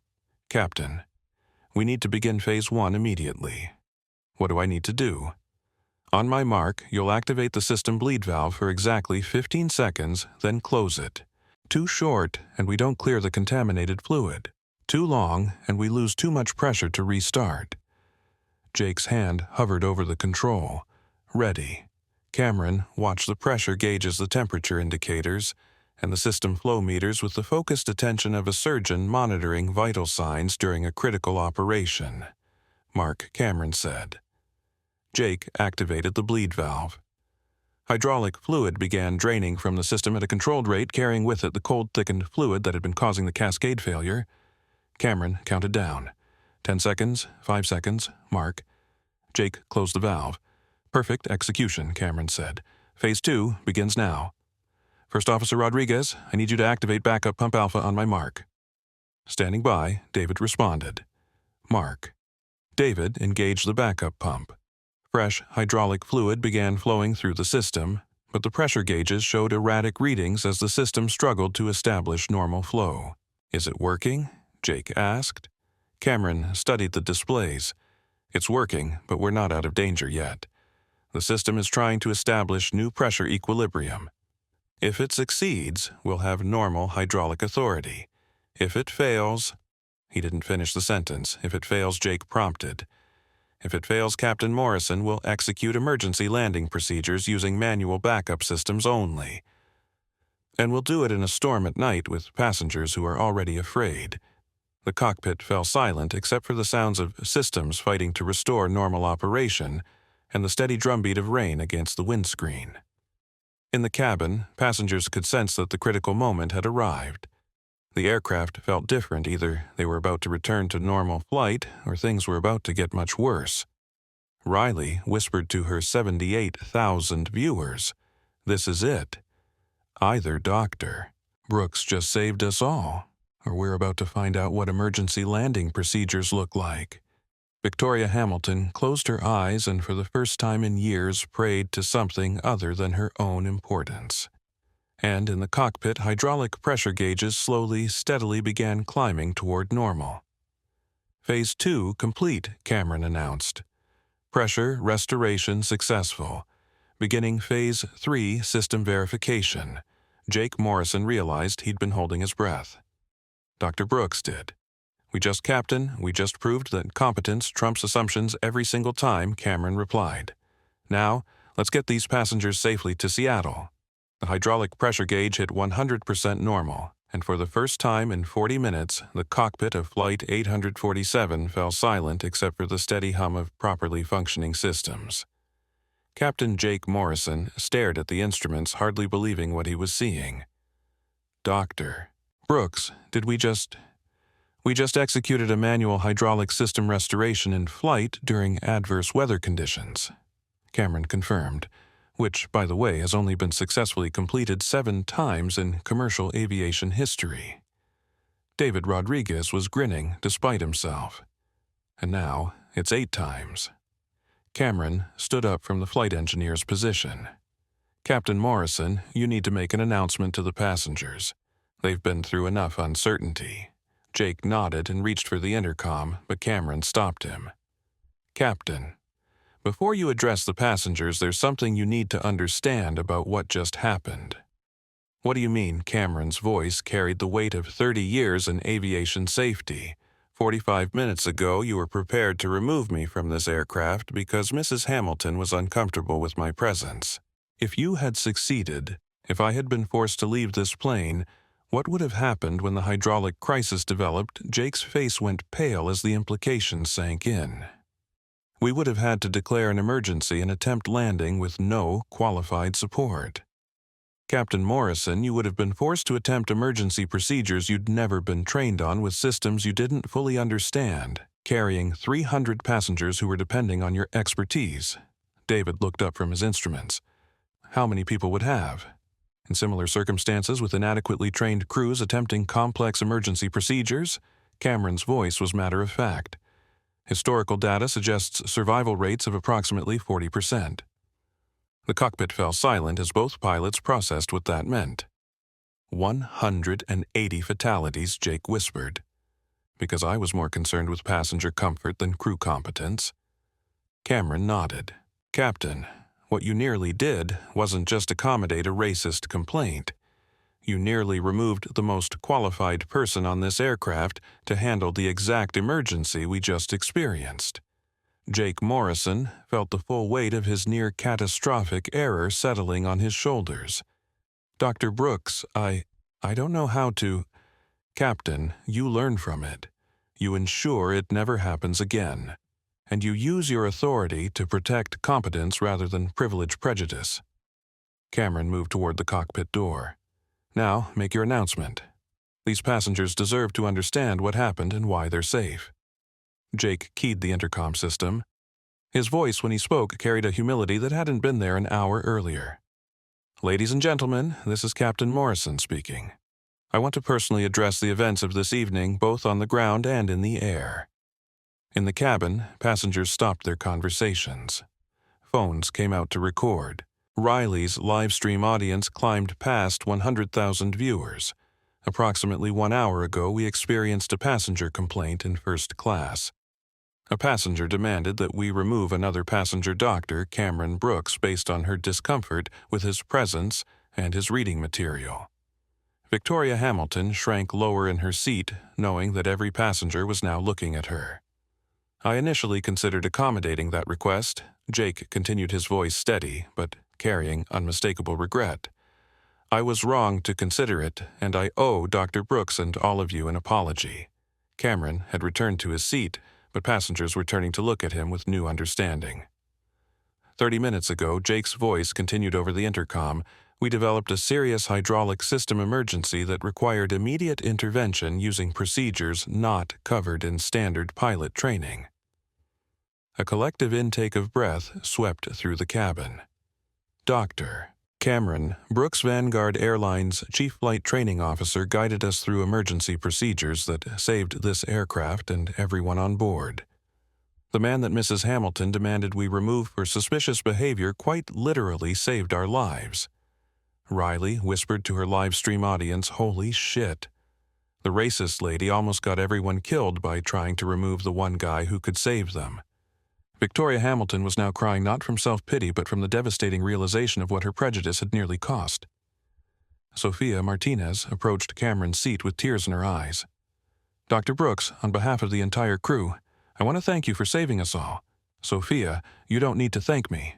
This is what I do. No, sir, this is who you are. And we're all alive because Mrs. Hamilton didn't succeed in having you removed."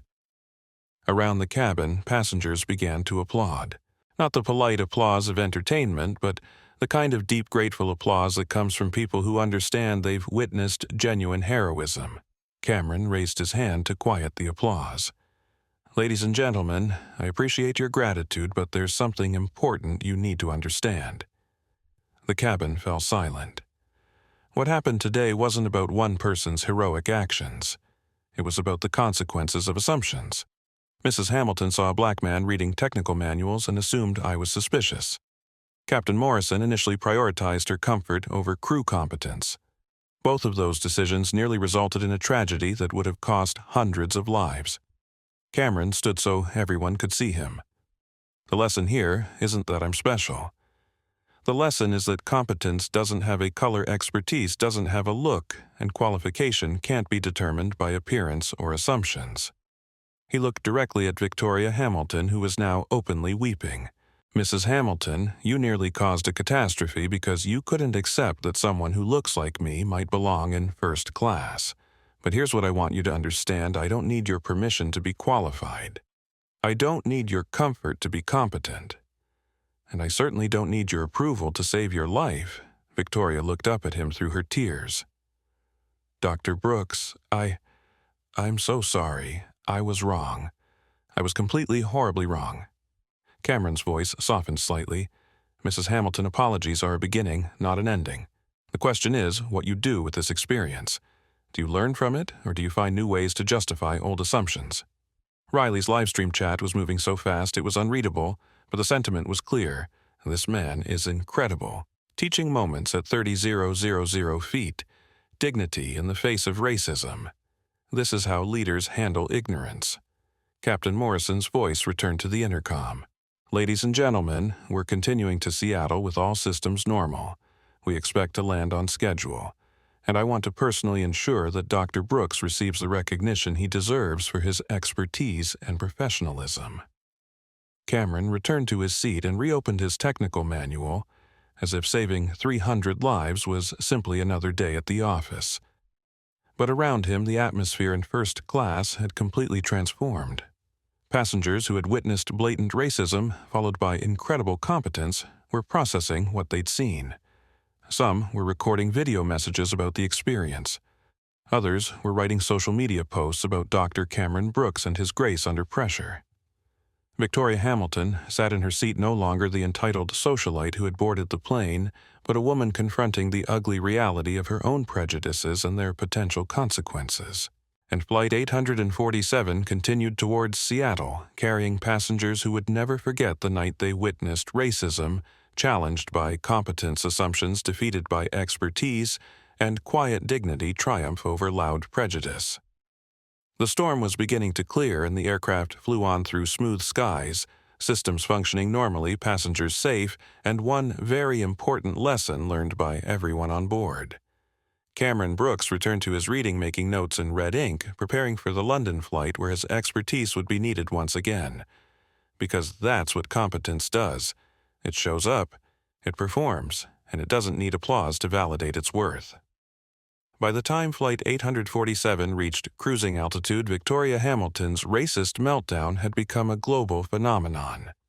Riley Davis's live stream had peaked at over 200,000 simultaneous viewers before she'd been asked by flight attendants to end the broadcast for security reasons. But the damage was done, or rather the justice was served. The hashtag Victoria Hamilton was trending in 12 countries. Cable news networks had picked up the story. Aviation industry publications were running headlines about racism in air travel. Civil rights organizations were issuing statements. Corporate communications teams across the airline industry were holding emergency meetings. And Victoria Hamilton was discovering what it felt like to be held accountable for her actions without the protective buffer of wealth and privilege. Her phone buzzed with text messages from friends, family, and acquaintances. None of them were supportive. Her sister Victoria, "What the hell were you thinking, Mom?" is mortified. Her country club president, Victoria, the board is meeting tomorrow to discuss your membership status. Her charity organization's Mrs. Hamilton. We're receiving calls from donors expressing concern about your association with our organization. Even her personal assistant, Mrs. Hamilton, I'm resigning effective immediately. I can't work for someone whose values are so fundamentally opposed to my own.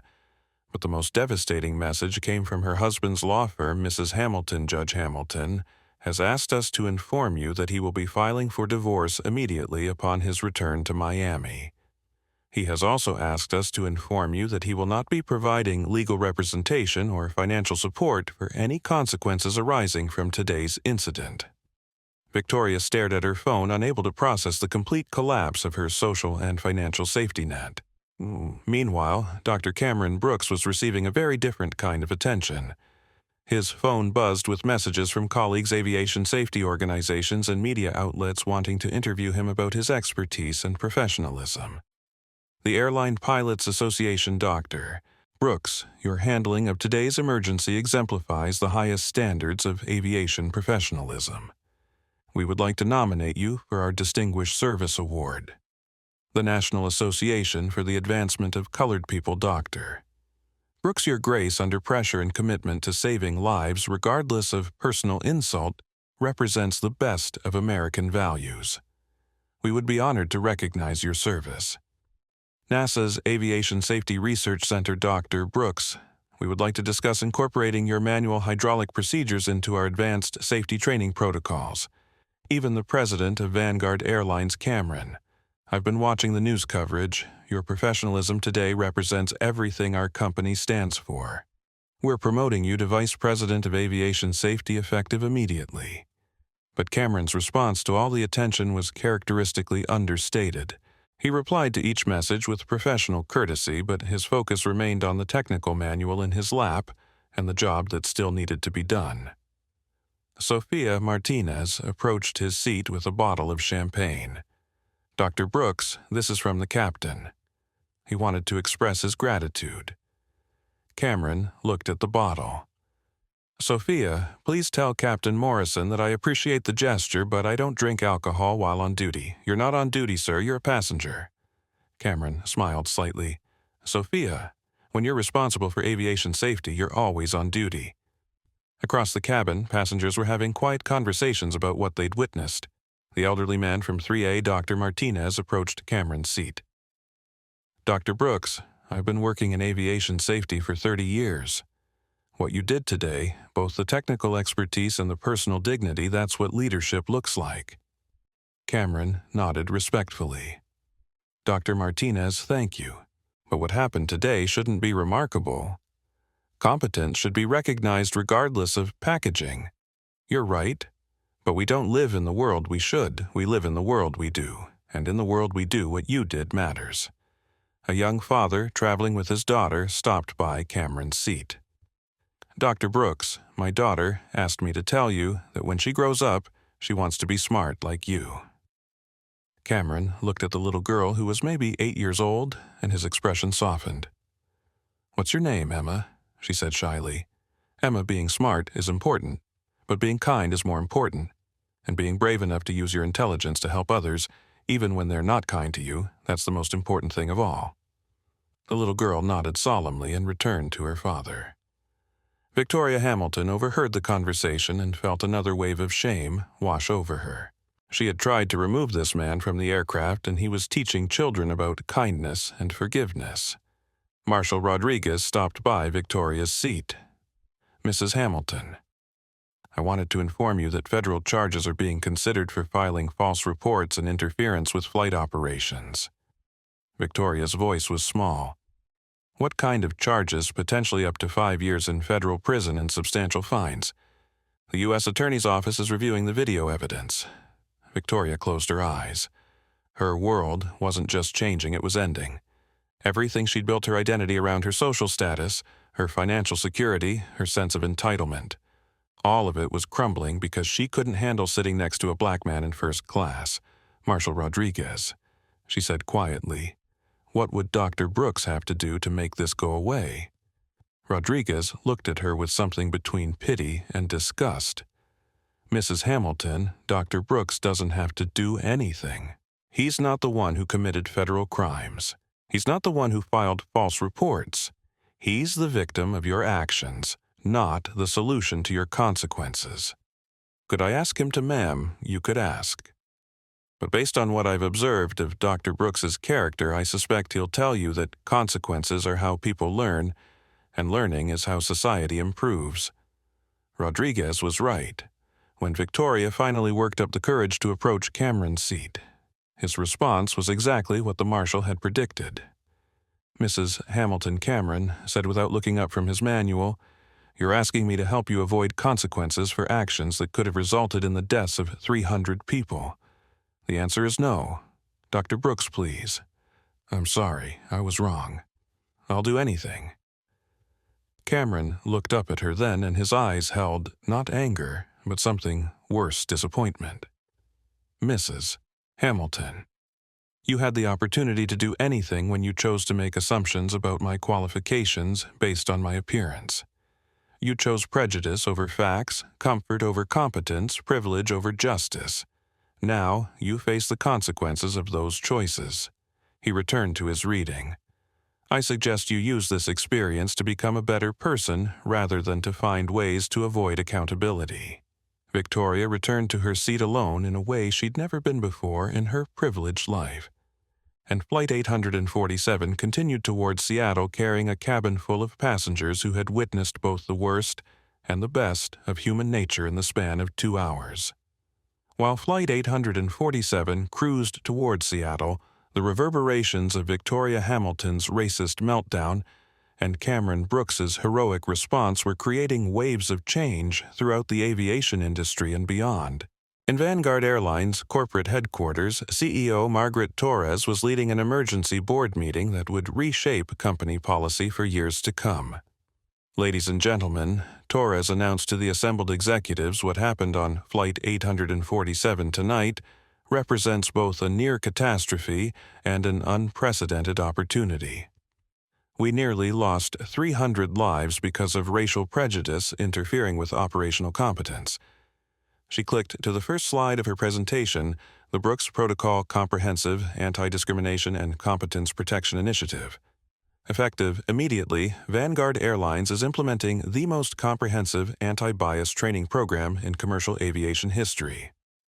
Every employee from ground crew to senior executives will undergo mandatory training designed to ensure that competence is recognized and protected, regardless of appearance, race, or passenger complaints. Board member Richard Stevens raised his hand. "Margaret, what's the financial exposure from today's incident?" Torres clicked to the next slide, showing social media analytics. "Richard, as of 30 minutes ago, Victoria Hamilton has been tweeted 2.3 million times. Vanguard shame has been shared across every major social platform. We're facing a potential public relations catastrophe that could cost hundreds of millions in lost revenue." However, she continued clicking to the next slide, Dr. Cameron Brooks's professionalism and heroism have also generated Vanguard heroes, which is trending equally strongly. We have an opportunity to turn this crisis into a leadership moment. CFO Diana Martinez leaned forward. "What specifically are you proposing first immediate implementation of bias intervention protocols? Any passenger complaint targeting crew or passengers based on appearance or assumptions will trigger mandatory review by qualified personnel before any action is taken." Torres clicked to implementation timeline. "Second, comprehensive training for all customer-facing employees on recognizing competence versus making assumptions. Flight attendants, gate agents, customer service representatives. Everyone learns to identify expertise and protect it.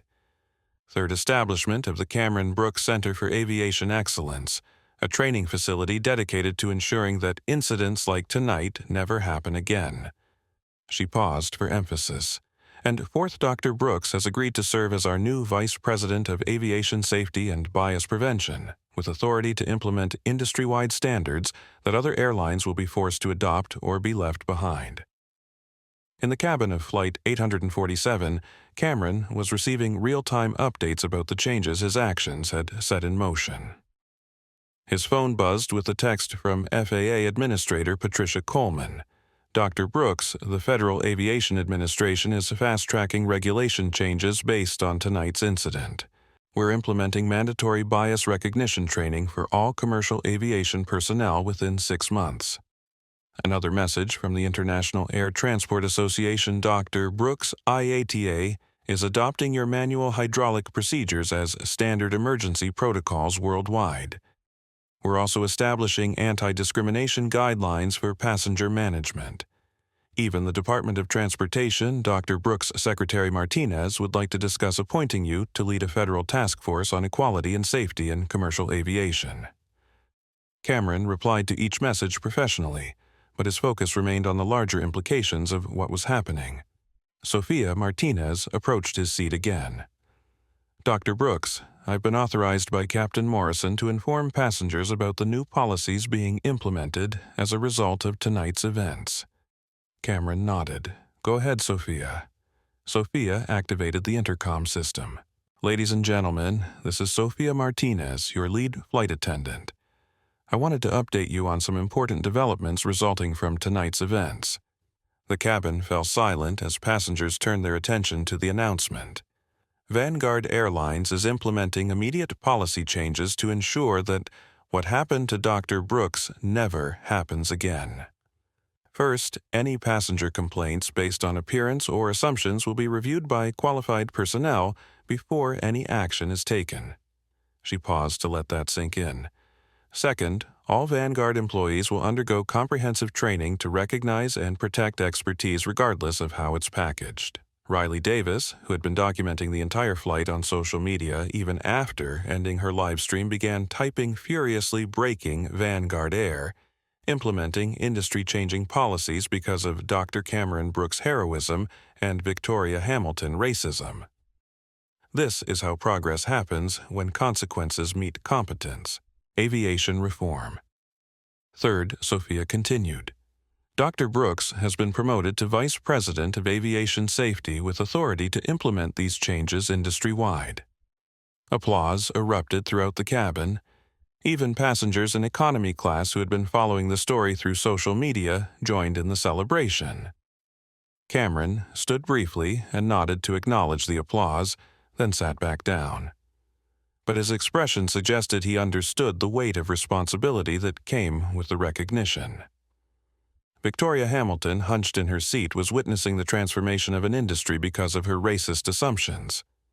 Every policy change, every new training protocol, every advancement in equality and fairness was a direct result of her attempt to remove competence because it came in black skin. Her phone buzzed with one final message, this one from her former husband's law firm, Mrs. Hamilton. Judge Hamilton wanted us to inform you that he's donating $100,000 to the Cameron Brooks Center for Aviation Excellence in your name. He said it's the least he can do to undo the damage you caused. The irony was crushing. Her racism hadn't just destroyed her life, it had generated positive change that would benefit thousands of future travelers and aviation professionals. As Flight 847 began its descent towards Seattle, Cameron was already working on implementation plans for the new policies. His technical manual was now filled with notes not just about hydraulic systems but about human systems, how to build structures that protected competence and prevented prejudice from interfering with safety. Captain Morrison's voice came over the intercom one final time. Ladies and gentlemen, we're beginning our descent into Seattle. Tonight, you've witnessed something remarkable, not just technical expertise under pressure, but the kind of grace and professionalism that makes aviation safer for everyone. He paused. Dr. Cameron Brooks didn't just save this flight, he's changing this industry. And Mrs. Victoria Hamilton, whether she intended to or not, has become the catalyst for long overdue reforms that will benefit travelers for generations. As the plane descended through the clouds toward Seattle-Tacoma International Airport, passengers looked out their windows at a world that was subtly but meaningfully different than the one they'd left behind in Miami. Policies were changing. Training programs were being developed. Federal regulations were being rewritten. And it all started because one woman couldn't handle sitting next to a qualified black man, and one qualified black man chose to save her life anyway. The Brooks Protocol would be implemented across the aviation industry within 6 months. The Cameron Brooks Center for Aviation Excellence would train thousands of aviation professionals in both technical competence and bias recognition. And Victoria Hamilton would spend the rest of her life knowing that her moment of racist entitlement had accidentally catalyzed positive change she could never have imagined. Sometimes justice works in mysterious ways. As Flight 847 touched down at Seattle-Tacoma International Airport, the passengers weren't just completing a journey from Miami to Seattle. They were finishing a transformation that had changed not just their own understanding of competence and character, but the aviation industry itself. Cameron Brooks gathered his technical manual and carry-on bag with the same quiet efficiency he'd shown throughout the entire ordeal. No drama, no celebration, just the understated competence that had saved 300 lives and sparked industry-wide reform. Sophia Martinez approached his seat one final time. "Dr. Brooks, on behalf of the entire crew, I want you to know that you've changed how we think about our jobs. We're not just serving passengers anymore. We're protecting competence and ensuring safety for everyone." Cameron looked up at her with the slight smile of someone who understood that real change happened one conversation at a time. "Sophia, you were already doing that. You just didn't realize it." "How do you mean?" "When Mrs. Hamilton made her accusations, you could have sided with her automatically. Instead, you documented the incident, called for review, and protected a passenger who was being targeted. That's not training, that's character." Sophia nodded, tears in her eyes. "Dr. Brooks, what you did tonight. How do you stay so calm when someone treats you like that?" Cameron stood adjusting his carry-on. Sophia's anger would have been justified. Indignation would have been understandable. But anger doesn't fix hydraulic systems. Indignation doesn't save lives. Competence does. He paused. The best response to prejudice isn't emotion, it's excellence. When someone assumes you don't belong somewhere, you prove you belong everywhere. Captain Jake Morrison emerged from the cockpit, still wearing the expression of someone who'd learned a life-changing lesson. He approached Cameron directly. "Dr. Brooks, I owe you more than gratitude. I owe you an apology and a promise." Cameron waited. "I almost removed the most qualified person on this aircraft because I was intimidated by a passenger's entitlement. That decision could have killed everyone on this plane." Jake's voice carried the weight of genuine remorse. "I promise you, and I promise every passenger who flies with me that will never happen again." Captain Morrison. Cameron replied, "You didn't almost make a mistake. You almost learned a lesson. The question isn't whether you made an error in judgment, the question is what you do with that knowledge." Jake nodded. "I've requested assignment to bias recognition training. I want to teach other pilots how to identify competence and protect it." "Good. Leadership isn't about avoiding mistakes. It's about turning mistakes into wisdom." As passengers began deplaning, many stopped to thank Cameron personally. The elderly aviation safety expert Dr. Martinez shook his hand warmly. "Dr. Brooks, in 30 years of aviation safety work, I've never seen someone handle crisis with such grace. You didn't just save lives, you preserved dignity." The young father with his 8-year-old daughter stopped as well. "Dr. Brooks, Emma has something she wants to say." The little girl looked up at Cameron seriously. "Mr. Cameron, my daddy says you're a hero. Are you really a hero?" Cameron knelt down to her eye level. "Emma, heroes are just people who use their skills to help others, even when it's difficult. The real question is, are you going to be a hero?" Emma nodded solemnly. "I want to help people like you do. Then, study hard, be kind to others, and remember that being smart is good, but using your intelligence to help people is even better." As Cameron stood, the father mouthed, "Thank you," and led his daughter toward the jet bridge. Marshal Rodriguez was the last official to speak with Cameron before deplaning. "Dr. Brooks, the federal investigation into Mrs. Hamilton's actions will require your testimony. Are you willing to participate?" Cameron considered the question. "Marshal Rodriguez, will my testimony help prevent similar incidents in the future?" Absolutely. Your statements will be used to develop federal guidelines for handling passenger discrimination complaints. Then yes, I'll testify. Not for punishment, but for prevention. Rodriguez nodded respectfully. Dr. Brooks, you've shown more class in 2 hours than most people show in a lifetime. Victoria Hamilton was the last passenger to deplane, moving slowly, as if each step took her further away from the person she used to be and closer to consequences she wasn't sure she could face. As she passed Cameron's seat, now empty, she stopped. Sophia Martinez noticed her hesitation. "Mrs. Hamilton, is everything all right?" Victoria looked at the seat where Cameron had sat reading his technical manuals demonstrating the competence she'd found so threatening. "He saved my life," she whispered. "After everything I said, everything I tried to do to him, he saved my life." Sophia's expression softened slightly. "Mrs. Hamilton, that's what competent people do. They solve problems regardless of how they're treated. I destroyed everything because I couldn't handle sitting next to someone who didn't look like me. And he saved everyone, including me." Victoria's voice broke. "How do I live with that, Mrs. Hamilton?" Sophia said gently. "You live with it by becoming someone worthy of the life he saved. You use this experience to become better." Victoria nodded and walked slowly toward the jet bridge, knowing she was walking into a world where her privilege could no longer protect her from the consequences of her choices. Cameron Brooks collected his belongings and walked off Flight 847 with the same quiet competence he'd shown throughout the entire ordeal. No media interviews waited for him, no celebration committee. Just the next flight to London, where his expertise would be needed to investigate hydraulic system improvements. But as he walked through Seattle-Tacoma International Airport, flight crews and gate agents recognized him from the social media coverage. They nodded respectfully.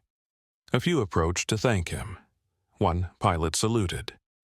Cameron acknowledged each gesture with professional courtesy, but his focus remained forward. There was work to do, systems to improve, people to train, industries to change, because that's what competence does. It doesn't seek recognition, it seeks results. His phone buzzed with one final message of the evening from his father in Detroit. "Son, I saw the news coverage. You remember what I told you when we got kicked off that bus 30 years ago?" Cameron smiled and typed back, "Excellence silences doubt." "That's right. And tonight, you didn't just silence doubt, you turned prejudice into progress. I'm proud of you." As Cameron walked toward his connecting gate, he passed a young black pilot in uniform who stopped him. "Dr. Brooks, I just wanted to say thank you. Because of what you did tonight, my daughter will grow up in an aviation industry that's safer and more fair." Cameron shook the young pilot's hand. "Captain, your daughter will grow up in that industry because we're all committed to making it better. Tonight was just one flight. Tomorrow we build the future." And with that doctor, Cameron Brooks continued toward his next flight, carrying the quiet satisfaction of someone who'd turned a moment of ugliness into lasting change. Behind him, the aviation industry was already implementing policies that would protect competence and prevent prejudice from endangering lives. Ahead of him, London waited and the work continued. Because excellence never rests, it just flies on. 6 months later, the Cameron Brooks Center for Aviation Excellence had trained over 12,000 airline personnel in competence recognition and bias prevention. The Brooks Protocol had been adopted by every major carrier in the United States and was being implemented internationally by airlines seeking to demonstrate their commitment to both safety and equality. Victoria Hamilton's story became a case study taught in business schools and sensitivity training programs across the country, not as vilification but as education about the real-world consequences of unchecked privilege and assumption. She served 18 months in federal prison for filing false reports and interference with flight operations, during which time she became an advocate for criminal justice reform and racial equality education. Upon her release, she dedicated her life to undoing the damage her prejudice had caused, speaking at universities and corporate training programs about the devastating cost of assumptions. Dr. Cameron Brooks never sought publicity for his actions that night, but the changes he catalyzed extended far beyond aviation. The Department of Transportation appointed him to lead a federal task force on equality in transportation industries. His manual hydraulic procedures saved lives in 3 subsequent aviation emergencies. Most importantly, his example inspired a generation of professionals to recognize that competence has no color, expertise has no appearance, and qualification cannot be determined by prejudice. The little girl, Emma, grew up to become an aerospace engineer, crediting that brief conversation with Dr. Brooks as the moment she decided to use her intelligence to help others. Captain Jake Morrison became one of the industry's leading advocates for bias recognition training, speaking at pilot conferences about the night he almost removed the person most qualified to save his passengers' lives, and Flight 847. It became known throughout Vanguard Airlines as the flight that changed everything the night when racism met its match in quiet competence, when prejudice was defeated by professionalism, and when one man's grace under pressure transformed an entire industry. The real legacy wasn't just policy changes or training programs, though those mattered. The real legacy was the understanding that excellence speaks louder than ignorance. Competence commands more respect than entitlement, and dignity in the face of prejudice can move mountains, or in this case can ground racism and launch justice into the sky. Because sometimes the most powerful response to hatred is not anger, but the quiet demonstration that competence needs no permission. Expertise requires no approval, and the right to excel belongs to everyone willing to earn it through skill dedication and the courage to save lives even when those lives belong to people who question your right to exist in their space. Dr. Cameron Brooks proved that night that when excellence meets ignorance, excellence always wins. And when competence meets prejudice, competence doesn't just triumph, it transforms everything around it. That transformation continues every day in every airport on every flight where qualified professionals of all colors and backgrounds do their jobs with the knowledge that their competence is protected, their expertise is valued, and their right to excel is defended by policies born from one night when racism tried to remove safety and failed completely. The story of Flight 847 reminds us that progress isn't just about laws and policies. It's about moments when individuals choose excellence over easy assumptions, competence over comfortable prejudices, and the courage to do what's right, even when what's right isn't what's popular. If this story moved you, if it reminded you of the power of quiet competence over loud prejudice, then I need you to do something right now. Hit that like button to help this message reach more people who need to hear it. Subscribe to this channel because we're just getting started with stories that matter. And share this video with someone who needs to understand that excellence comes in all colors. Competence has many faces and heroes don't always look like what we expect. Comment below and tell me about a time when you witnessed someone's assumptions proven wrong by someone's competence. Let's build a community where dignity and qualification matter more than appearance and assumption. Next week, I've got another incredible story about a janitor who everyone underestimated until the day the CEO needed him most. You won't want to miss it. Until then, remember, excellence doesn't shout for attention. It just shows up, does the work, and changes the world, one competent action at a time. Thanks for watching, and I'll see you in the next story.